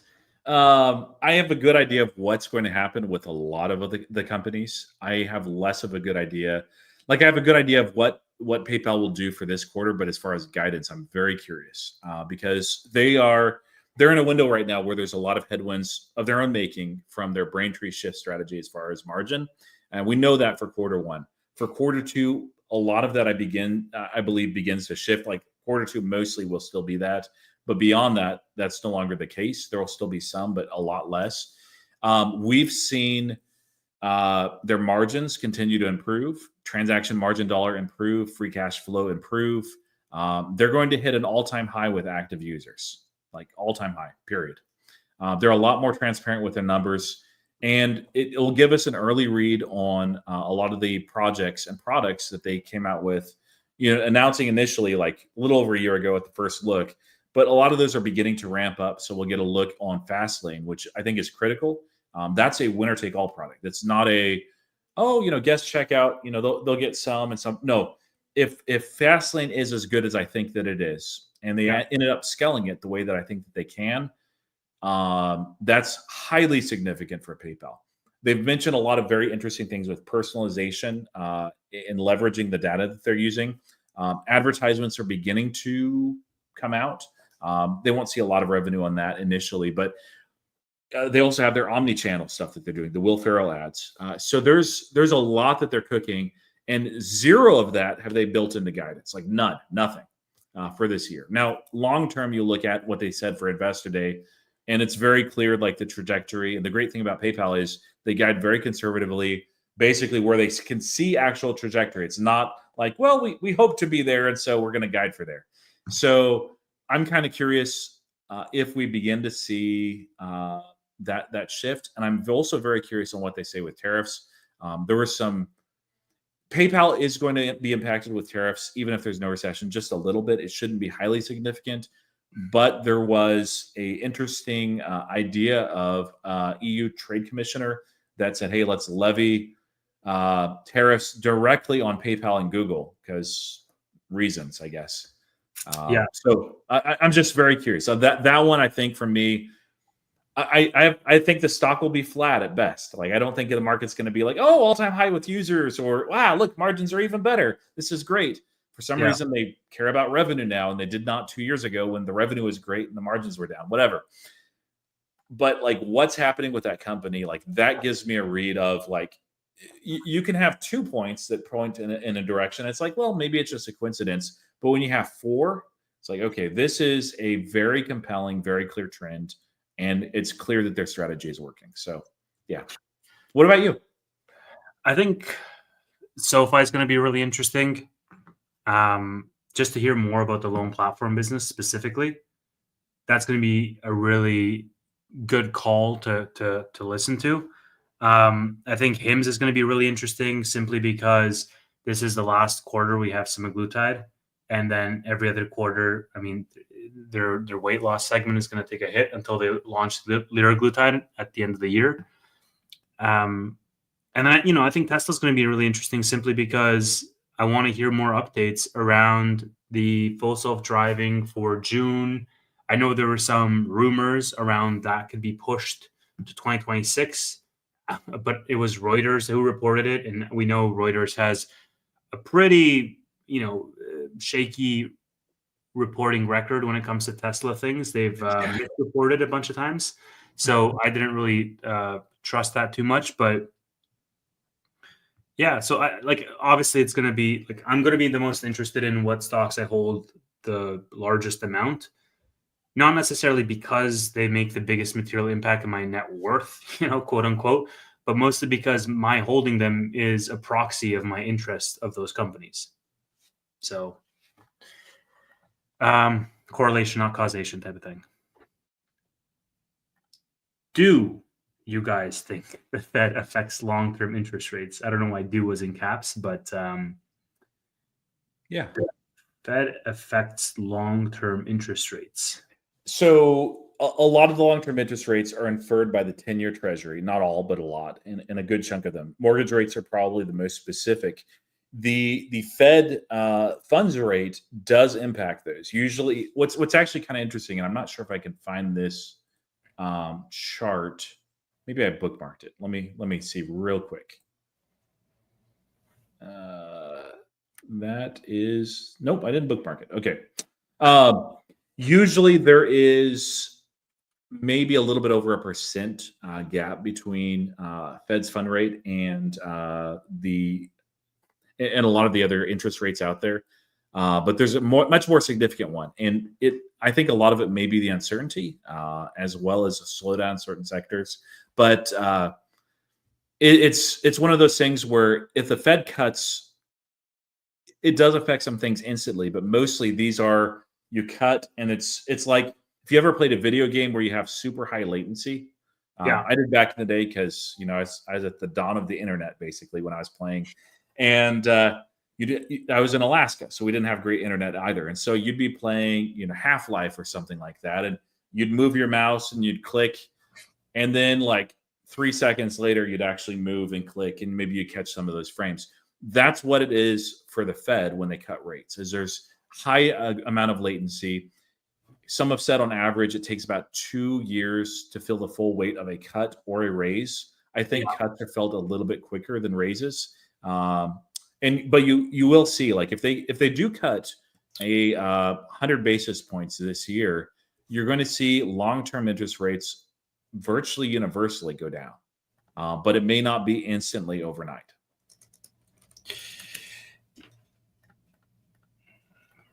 Roy definitely looks Alaskan. Thank you, I think. Oh man, I made the biggest mistake in the world of checking the score of the Knicks game. How have they only scored 67 points in 3 full quarters? Man, I am so done betting on basketball. These guys, it's not the same as it used to be. I'm just going to stick to UFC for now on. Someone give Travis a leather jacket. SoFi is boring. Okay. Boring companies can still make you a ton of money. Sometimes SoFi is boring. Sometimes it's pretty exciting. The loan platform business, man, if that doesn't get you excited, I don't know. Yeah. Yes, the parlay is not hitting. Okay, next question, because now apparently I need a job, so I have to stay here for a little longer. If Trump wasn't in office, do you think the market would still think Powell is late on cuts? Great question. Not sure. I would think so, but yeah, I'm not sure. You would think personally that he's late on cuts? Yeah. Interest rates. We saw the PCE, PCI, CPI all come in relatively soft. We saw the job market also, which I don't think had much to do. I guess you could blame some on Trump, just because Doge led to some of that softening in the job market on that one specifically. But the rest, I think, interest rates are nearing their target, and having the Fed's fund rate currently where it's at, I think if it wasn't for tariffs, would be utterly reckless. We need a DGen Weekly where we break down your bets for the week. Yes, we do. How to lose money quickly. Yes, I can get sponsored formally by Robinhood, and then I can talk about my gambling. Yeah, okay, so I guess let me ask you this, Roy. How many months of falling interest rates do you need before you can say, okay, the Fed can cut rates now? Because the problem that I would imagine is that we don't want what year was it when it happened? It happened in the 70s, I think. Um, Around like Deflation. when no, I think it was when Volcker Volcker. was in where basically inflation went down and then it went back up. And like Oh yeah, you were late stuck 70s.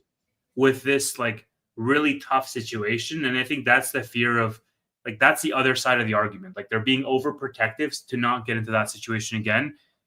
Now, Trump is obviously an accelerant to that with the whole tariff situation and just inflaming the global um, tensions.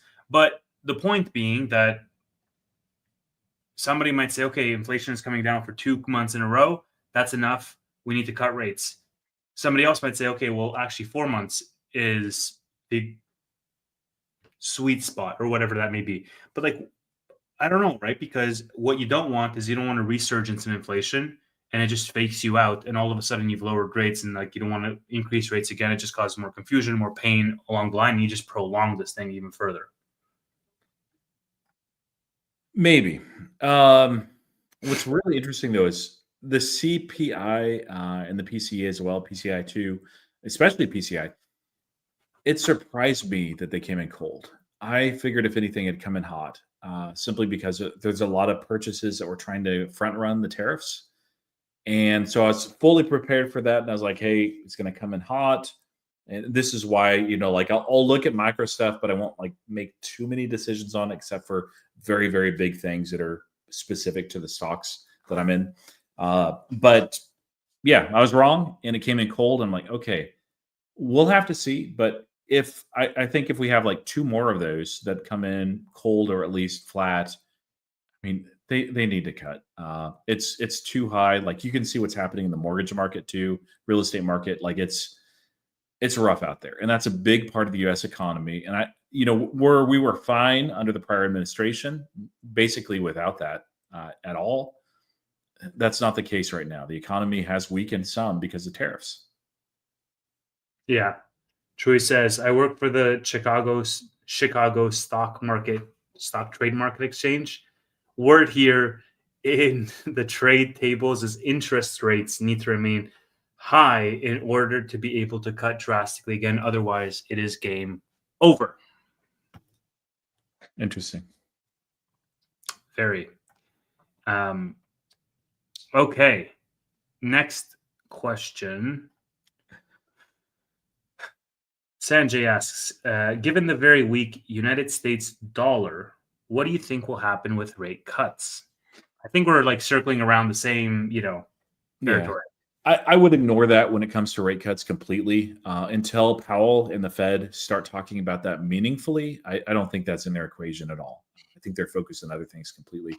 Trump may not be, but ultimately, like he likes the dollar actually being weaker. There's something that he was a big part of his first term, where there was some intentionality in that, and it is good overall for the U.S. business, even though it's not universally good for every single circumstance. But overall, I prefer at least a flat DXY or a little bit weak US dollar than what we had. We don't want like the dollar milkshake theory playing out. It's not. It's like a great thing temporarily for the United States, but it ends up in a catastrophe. Future Investing said Roy just laughed because he saw that I sold Palantir. Dude loves that fact. True. That is literally why I laughed. He mentioned he missed Palantir, and I'm like, brings joy to my heart, kind of. I mean, you're a friend. I wish you didn't, but I do. There is a part of me that it's. You guys were telling me I'm crazy for holding Palantir, and like it was $20, and I'm like, dude, you don't get it, and you didn't. But a year from now, Palantir could be trading at like $35, and you're like, dude, you should have freaking sold. It's 90 something. Come on. Speaking of selling Palantir early, DGen Wkly is a great name according to Paul, and I kind of agree with him. It's not bad. I kind Yeah, of we'll agree. keep bootleg, but for the SoFi Weekly, at least one of us is a degenerate. We got to start a new pod. It's sports gambling and talking about all kinds of degenerate things. Speaking of over or under 8 months until we're back to all-time highs, asks Eli. I'm going to say over just because, but we're just guessing. Like we could come out tomorrow and there's some major shifts. I do think that Vietnam, there might be a major announcement out of that for tariffs. There seems to be a little bit of front running in some of the names that are tied to that. And usually it's the case that somebody knows something, but I don't know. But yeah, I'm not expecting things to be resolved immediately. And I think, if it takes 6 months to a year, there's going to be some long term damage. We do get back to all time highs. You can see the long term trajectory of the markets, but it may be a year thing. I would love to be wrong. Yeah, it's interesting because I think 8 months is a really good number to have as your middle ground. I definitely don't think it's going to be, within the next few months for all-time highs at all. I think 8 months is a good measure. Is 8 months until the end of the year? Is that what? Yeah, I guess it is. I think it's going to be before, honestly, because I think we'll have a rally going into the. I think we'll have a rally in the fall. Honestly, I think a lot of these countries, the smaller ones especially, deals are going to get done ASAP, and I think that's going to add pressure to the larger countries, and add some type of buffer there for a margin of safety, and then brings you to about September, October, with Tevis's stupid back of the napkin math. And I could totally see it. I could totally see in the fall we start the slow, steady climb up, hit new all-time highs by the end of this year, and it's a roller coaster. And everybody has a great Christmas. I could see that happening. Speaking of, Tanner threw up something interesting here. Let me just scroll up to find it. He said,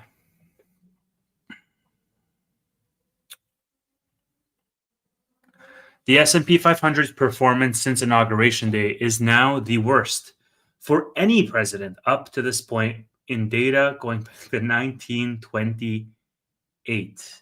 And Sanjay backs it up by saying a Dow 1,000 point drop has happened 10 or 11 times ever.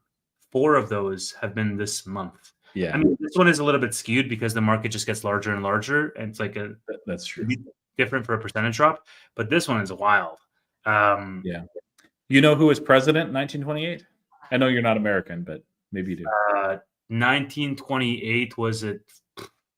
Hold on. God, why do I want to say Hoover? I don't know. You did it. Yeah, there you go. Herbert Hoover replaced the second term, although just 7 years, for Calvin Coolidge. Came in as a pretty big red wave. Herbert Hoover signed the Smoot-Hawley tariffs against a lot of economists' advice, certainly the Democrats as well. Caused massive destruction, United States economy and worldwide, caused a lot of turmoil, and caused a massive blue wave in the midterms. Especially, I won't go too deep into it, but yeah, Donald Trump is hopefully realizing that he's in danger of becoming Herbert 2.0, Herbert Hoover 2.0, and that's something that nobody really wants to be. Ironically, Hoover had an impeccable reputation prior to his presidency. He was, I can't remember the term. It starts with a C, but he was involved with World War I as far as logistics and making sure the supply chain worked efficiently, and did an incredible job. And so when people were voting for him, they're like, hey, this is a bright mind. He understands supply chains. He understands the economy well. Let's bring him in. We know that there's going to be a recession of some kind. And man, it was rough. Well, what Matt said. Oh man, I can't put that up. But it does start with a C. Yeah, not that word, Matt. Yeah, Trump could pull it off. He won't be the greatest president in history, but he'll be maybe top 10, maybe top 5. Honestly, we've had some really good ones. Yeah, man, his face is going to go right on Rushmore if that happens. Which would be wild. Like that would be honestly how we live in a simulation. If that happens and his face actually went on Mount Rushmore, you'd say, okay, this is one of the crazier timelines. That's for sure. Okay. Yeah, my major wasn't history. I love it. I'll read in my dissertation right now. I do so much uh, nonfiction reading and very deep level reading that I don't have too much time to like go through history. But when I'm not in the middle of a degree or something, like most of my reading, I'll do some fantasy, science fiction, and stuff, but it's mostly history. And I'll read like 60 to 70 books a year. So love it. Love history. I don't think Tanner's read 60 to 70 books in his entire lifetime, so you're already well ahead. Now, some of those may be picture books, flip books, so. No, I was accounting those for Tanner. I was giving you the benefit of the doubt. Yeah. Any Tesla predictions? So I think you said Yeah. I think you said double miss is what you said. Yeah, I think that we're in for a double miss. Go back to 34-minute mark is where we start a Tesla discussion. You're telling the audience?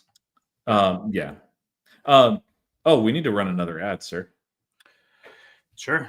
I mean, twist my rubber arm. Yeah. So for myself, Tesla predictions. Again, I think that I would be shocked if they didn't miss at least in some number. Deliveries were pretty weak, so I would imagine they would miss.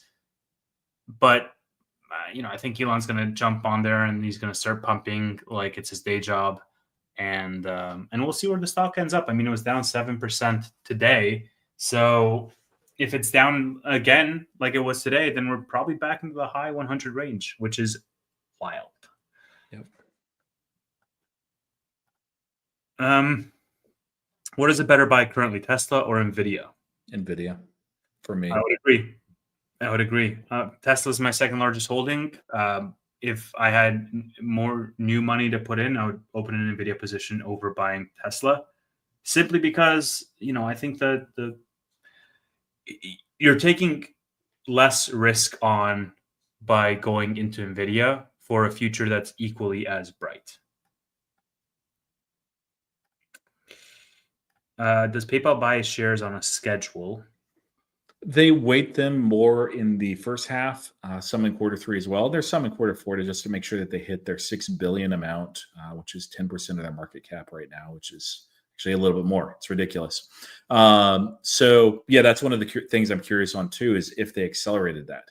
Now this year, unlike last year, we didn't get the at least in the amount of buybacks. So I'm guessing that unless free cash flow is meaningfully ahead of where they expect, in which case they're comfortable going up to 80% of their free cash flow in buybacks currently. And they have authorized about $20 billion remaining, 19 something. But yeah, they're buying back all the time on a weekly basis outside of the not really enforced by law, but there's a typical range where they will not buy shortly before and shortly after earnings too. Yeah, for Tanner, Nvidia is his number one buy right now, but it's also his number one holding. So he is, ladies and gentlemen, officially a shill. And a degen. And what? And a degen? Yeah. And he doesn't do options and doesn't do double or triple leverage ETFs. And he doesn't read. He does not read at all. Yeah, that's true. So know who you follow. That's all I'm saying. What about capital preservation? That never gets discussed, but it is critical during times like these. Yeah, basically, don't risk money in the markets that you might need in the next 5 years, and you're fine. Now, there are things that can change. You can have a tax bill come due. You can end up buying a house sooner than you thought, have some unexpected expense. Do what you need to do to survive. And in this time, after that, there's no reason to pay attention to the markets unless you're like us. You're just degenerates or you're a trader. Nadia is... it's, if we get one more capitulation event and it's not really scary macro news, I'm probably going to buy some leaps on Nvidia at that point. As far out as I can, not out of the money, but as far as time. I don't know if they do December 2027. I don't think they do. So it might be Jan 27. But like 110s. B-Dub says, I will open my Nvidia position in the 50s. I don't think you will. I mean, I don't think you will either, B-dubs, because it's going to be between Nvidia in the 50s or SoFi in the 4s or Tesla in the $100 range or Hood in $7. Like that's what you're going to get. If you get Nvidia in the 50s, you're going to get all of those other numbers as well. Let's take a look.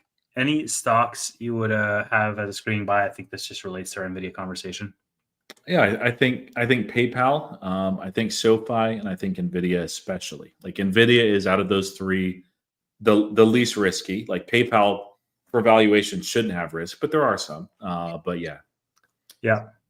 but I think all three of those are positioned very well. Like pretty much everything in my portfolio except for Tesla, I think is a good buy right now. And Palantir. I wouldn't buy Palantir right now. June says, I like catching falling knives for fun. Yeah, June. I should work in a circus for how often I catch falling knives. That's what I think. Anything else? Let's see. How big of a beat do you think SoFi has? Also, do we finally not sell off on earnings? No, we're selling off. Yeah, maybe. But I think it's a fair question, right? Like, how big of a beat do you think they have, considering they're going back into growth mode?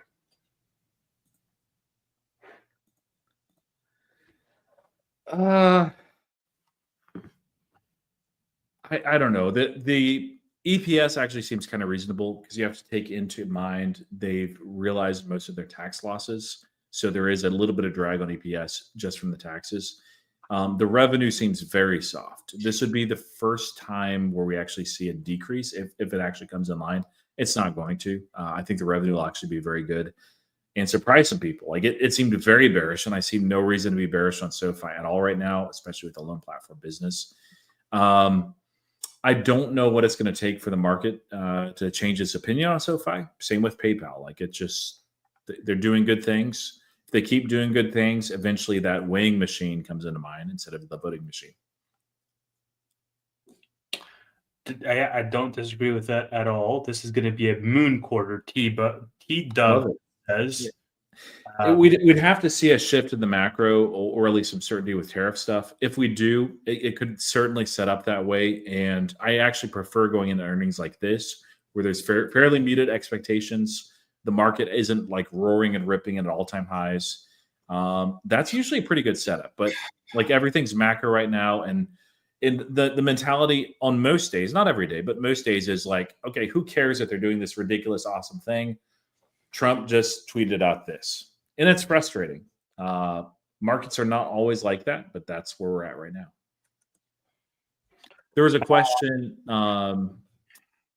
that Kaku's Away had asked for PayPal. This is a while ago. I don't know the timestamp. Roy, how much do you think tariffs affected? Do you still see 150 by 2027? So I'm not sure on 2027. I think that's probably likely. I do see new all-time highs by 2030. Still, there is some impact from tariffs, even without the silly EU stuff, just because there's going to be a little bit less cross-border trade. And some of that does come from China. So, yeah, China. It comes from China. Sorry, my intrusive thoughts. Do we want to get Tanner on here, or do we want to wrap soon? What do you think, Roy? I'll leave it up to you. If he would like to come on for 15 more minutes, we can do 15 more. It's not going to be 15 more, dude. Have you met Tanner? He's going to be like, let's go to midnight, boys. I got to charge this thing. So okay. I see Jimmy's question. What do you guys think of Intel for the future? So I'm not sure on them. They've managed to underperform for a long time. And a lot of that's been leadership and their strategy as well. Right now, they're getting caught up in the macro where everything is getting sold off. I mean, like if you've held Intel for 5 years, you're down 68%. If you bought it back in 98, you're basically flat. Actually, you're down 14%. And if you bought Intel in 1998, Tevis, and you held all this time, you lost money. Ooh, that's actually kind of crazy and wild. I know that they had a big peak, in the .com bubble, but that was little bit on the edge and cusp of that. They should be doing a lot better than they are right now. The United States is basically like, here, have a ton of free money that you can use to build up these foundries, which we do need in the United States. That's usually a good recipe, but I think those days are largely at an end other than what's been promised here, especially with Doge trying to cut some things. So I'm not super excited by Intel. The only scenario where I see them doing like really, really well is if I'm wrong on the CEO and they're somebody that's fantastic. I just don't know them, and I don't know that. Or Taiwan gets invaded, in which case they have the foundries. It'll be good for them. So, but like 1883, like if you're in it for a trade, it may work out.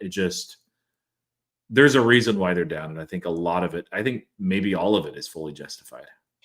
Yeah, man. I mean, like if the biggest bull case for your company is a country getting invaded, then I don't think you have a very, anti-fragile company there. Like, I think it's very fragile. Let's bring this. I had a friend in where I was working at Liberty, and his two biggest holdings were Alibaba and Intel. This was back in 2021. I'm like, dude, you need to be really, really careful with those companies and look for an exit and get out. And he was making fun of my Palantir at the time, which is, not doing well. He thankfully did listen. He reevaluated, and he didn't get into Palantir, but he got out of both Intel and Alibaba, and he had a loss, but wasn't nearly as bad as it would have been otherwise. Not only wears my black shirt, Jesse, but this guy came in his work uniform. Look at this. That's a good one. That's a good one. He's now, I wonder if we're not allowed to wear those shirts at all during the Robinhood Weekly because of the. We don't have SoFi shirts, so we don't have to worry about that. But I'm going to wear my PayPal shirt during the next of those weeklies that we have. I'm definitely going to wear this shirt. They were handing them out. They're nice shirts. Yeah. It's my right. I knew this was coming. Yes. Dude, I don't think he likes me at all. That's all right. He is welcome here. This is the bootleg. We don't like you on the bootleg. That's the entire brand of the bootleg. That's why we started. It's true. A successful show too. So that's what's the scary part. Yeah, exactly. I mean, you pick up more haters every day, man. Yep. Yeah. Talking about too many companies. Yeah, exactly. If I just did SoFi and never made a different video, I'd just have, the SoFi cult. They'd love me as usual, and I'd have zero haters. Yeah, just an hour 45 minutes late today. Matt didn't want to join us because he thinks he's better than us, but that's fine. Probably true. For over 200 people watching here, this is why Matt did not join, because he thinks he is better than us. So thank you, Matt. Everybody, thank Matt in the chat. Every single person in the YouTube community, who was the person that I wanted to meet? Who? Vlad? No, No more jokes. He said Matt. I said Matt would be the number one person I'd want to meet. Seems like an awesome dude. And so I wanted him to come on the show. Yeah. He doesn't want to join the show. He hasn't called me in weeks. Yeah, Noto. He's basically like Noto. He doesn't communicate with me. I communicate with him. Okay, enough of the jokes. I haven't said Steve. I actually, that would be number one, but I've met him, so we're going down the list. I have not met Steve in person, nor have I met Roy in person. And I kind of feel like I got the short end of the stick on the SoFi Weekly crew, because I've met Tanner in person. I just haven't met Roy in person. And I've met Matt in person many times. We've gotten drunk together. That's great. Yeah, you've met Amit. You've met Riley. You've met every other member, yeah, except for Roy. Yeah. Wait, is there any other members? Well, I guess I haven't met honorary Steve. Or DDI Chris. I haven't met him. Yeah. I'd like to meet him. I think he could be definitely fun to hang out with. Once you pass like 10 episodes, you must become a member or so, right? Sure. Yeah. Why not? It's free to become a member. Why not? Have you met Stockgoat? No, I have not met Stockgoat. I think it'd be cool to meet. I feel like me and Stockgoat would get along if we went to like a bar or something, or like a sporting event. I feel like he'd be a fun time. You have to meet 7 kids for Chris. Eli, if you go to Austin, let me know, and then I'll join you, and it'll be a great time. We'll meet Matt, and we'll meet Roy, and it'll be great. And I have met Meet Kevin. I have. There's some fun stuff that I will not share with you guys about Meet Kevin. Tanner, what did you join on to say? What you want to talk about Nvidia or?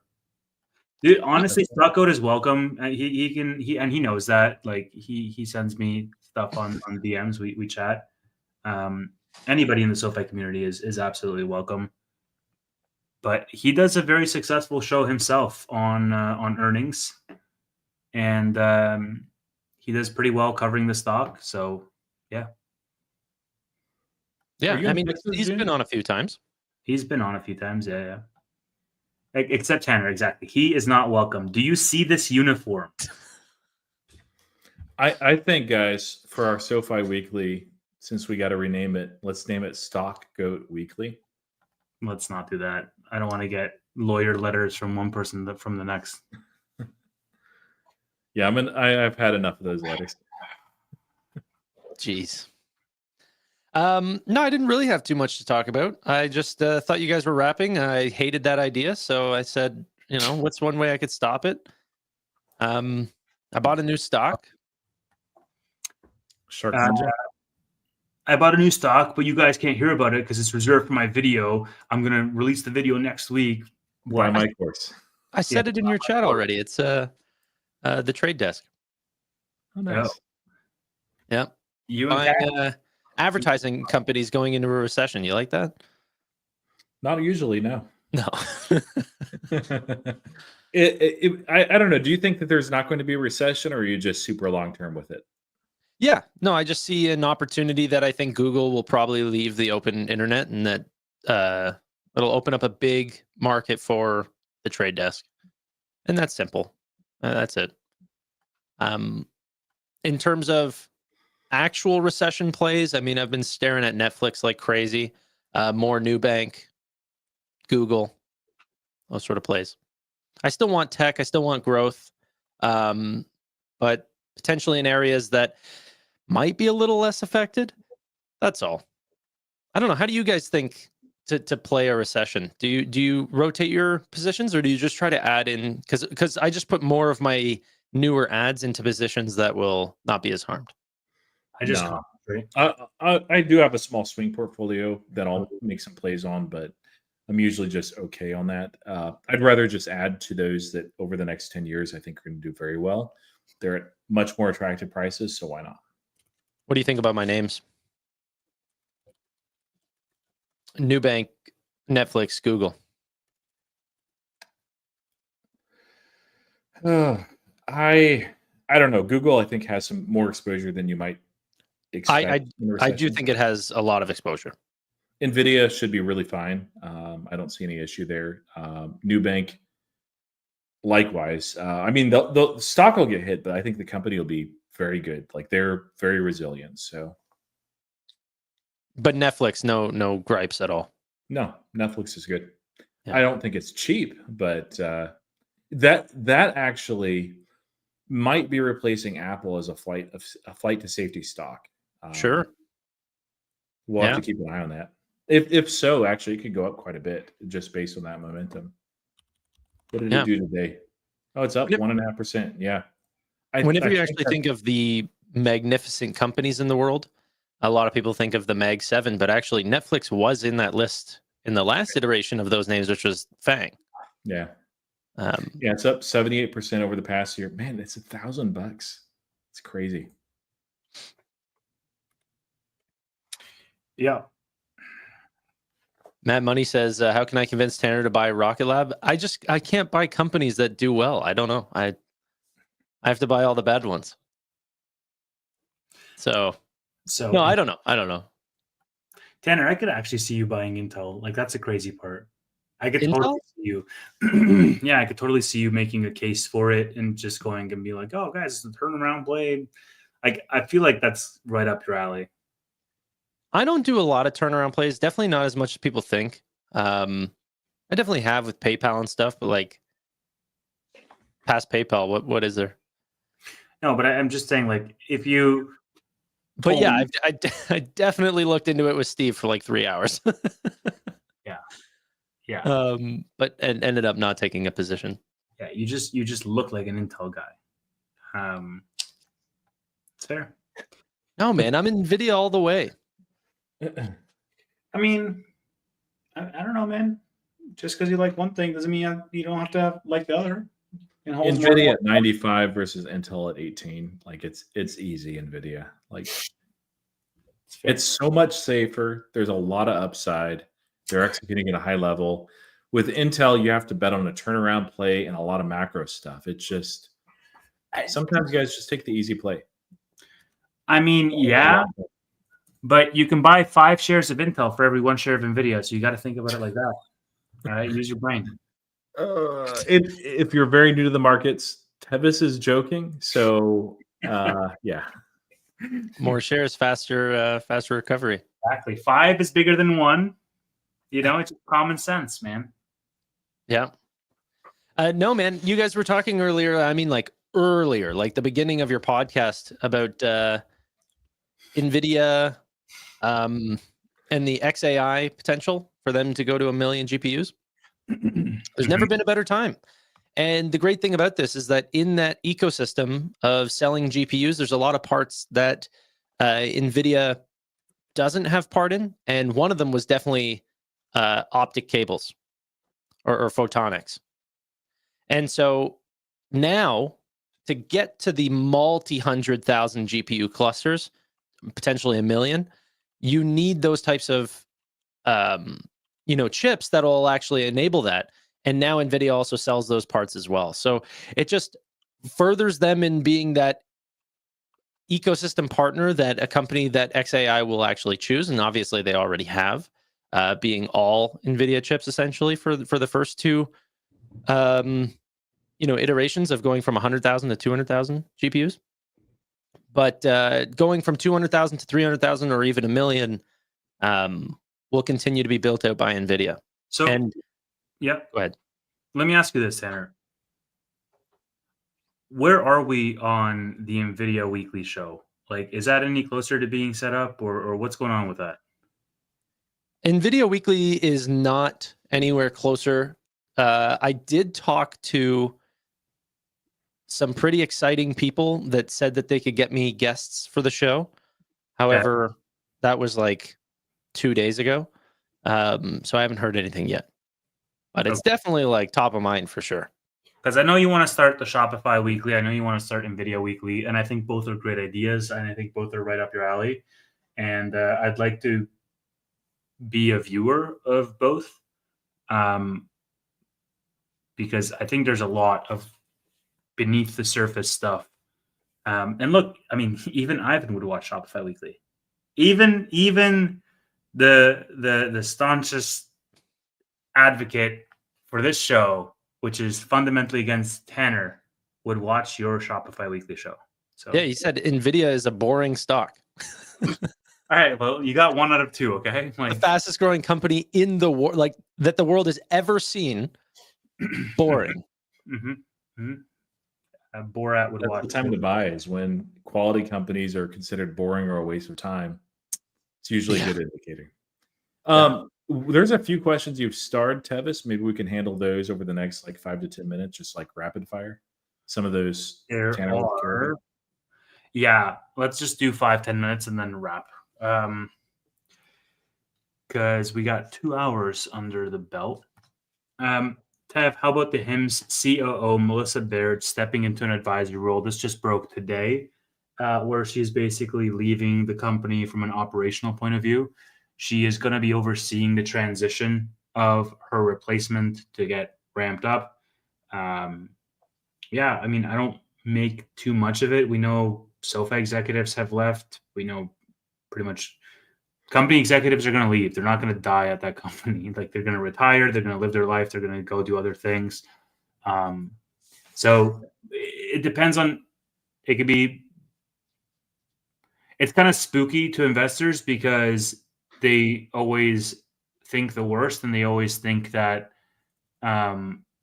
there's like something like fundamentally broken in the company when an executive leaves. But like, if you've ever worked in the real world, people leave their jobs all the time. Yeah, greater concern for me is the CTO. They've not found. It's been a while. So, but COO leaving, like people leave for different reasons. So, yeah. I think I would pair these questions together because I think they're related, and Tanner can take the first step. Is Robinhood going to beat, and do we buy it now or after the earnings? I've changed my stance. Okay. I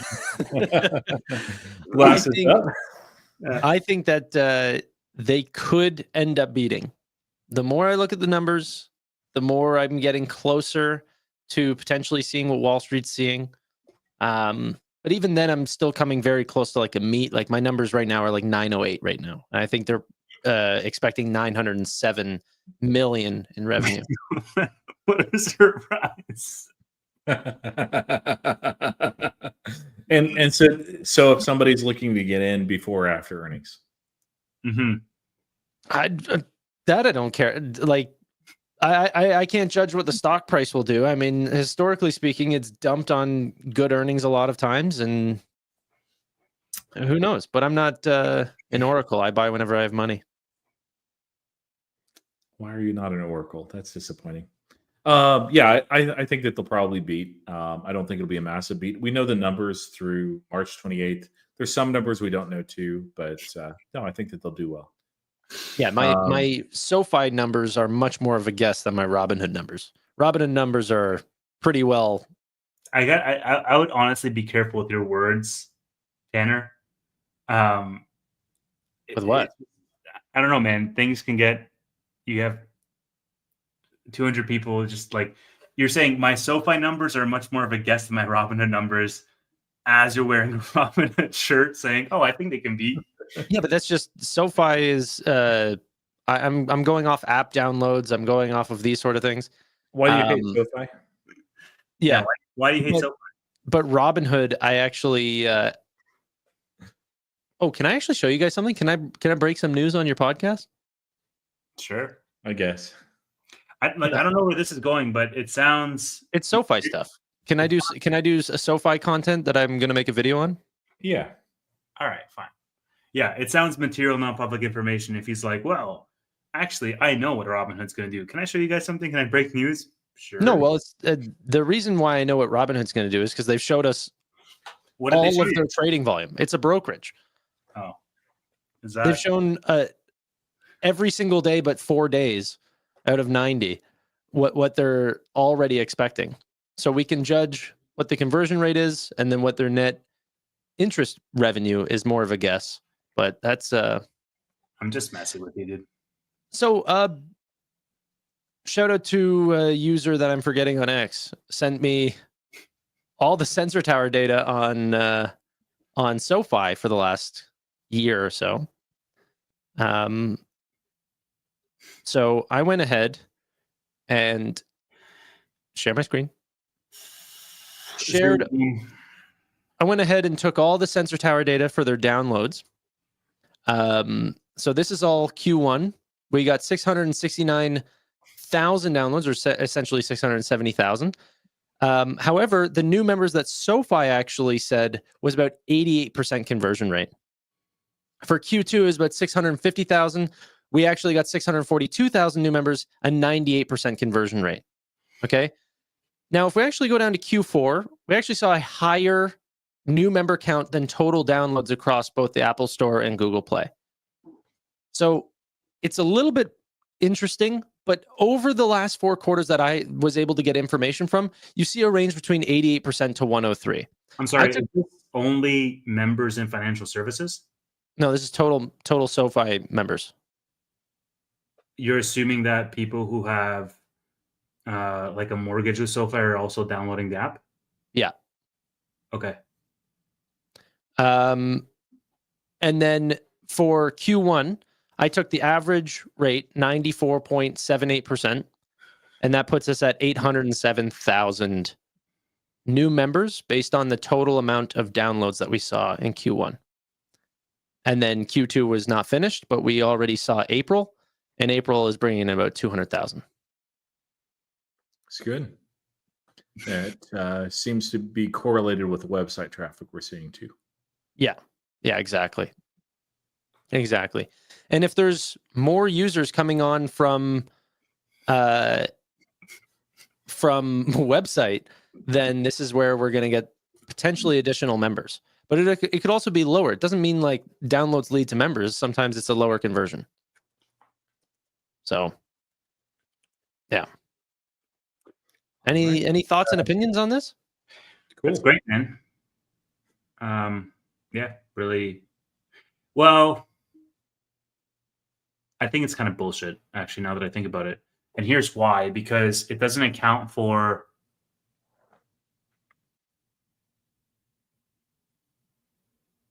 resurrected accounts. Yeah, but also, would a member count as a member only the first time they enter the ecosystem? Because, like, what if I'm a member of Relay and then I get a personal loan? Am I a member of both things, or I just no one? This is SoFi 101, brother. That's members versus products. It's products, yeah. But but then you don't re-download to get a second product. I know. So I'm thinking, okay, resurrected products, and then all of the members that they like are removing from their earnings from crypto and whatnot. And so I guess for it to be over 100%, that means that people already have the app on their phone and they're just like re-downloading it, or? Yeah, it could be, well, not re-downloaded it. Well, yes, re-downloaded in the fact that total downloads could be higher than conversion. For the conversion rate to be higher than new members, then people will have had to sign up or download the app and not have signed up. Or they come through other means like website, for example. I think that the higher than 100% conversion rate is an outlier. I'd like more information than just 1 year, but I'm getting this information from a third party. So, by the way, speaking of Robinhood, well, kind of Robinhood, a Robinhood partner, Kalshi.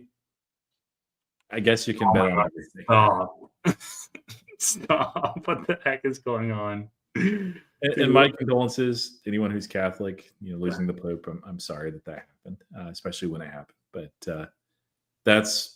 I don't think we'll see that one on Robinhood. I hope not, anyway. I asked for a similar report that he hasn't gotten back to me on for Robinhood as well. I want to see how that correlates to new members. However, for Robinhood, it's really hard because a lot of their members are resurrected members.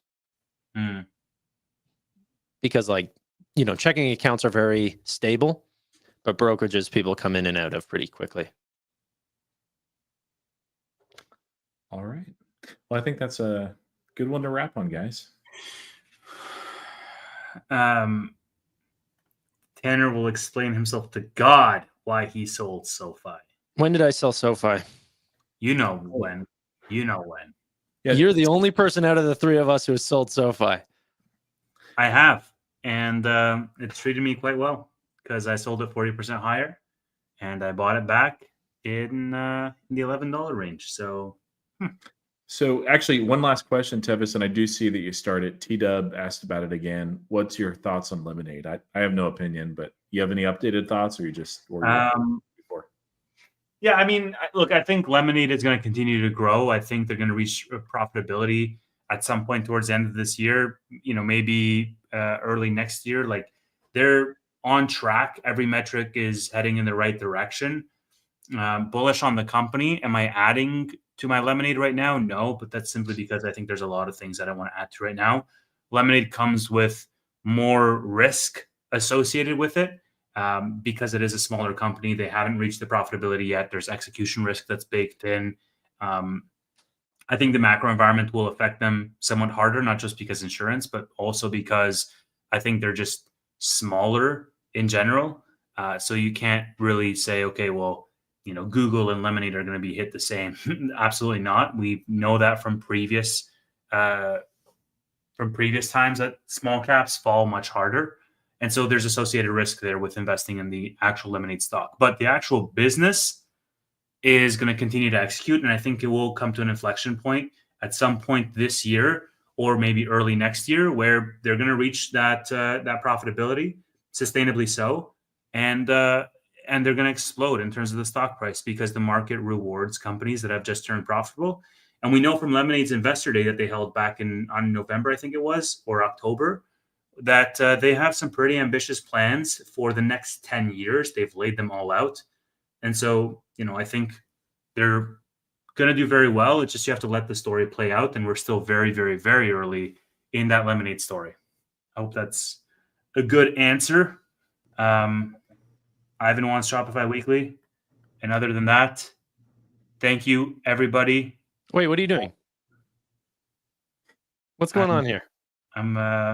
There's other companies to talk about. Yeah, Adobe. Yeah, that too bad it's not your show. It's ours, and we want to wrap now because I want to go watch the basketball game. So thank you, everybody, for I tried, watching. guys.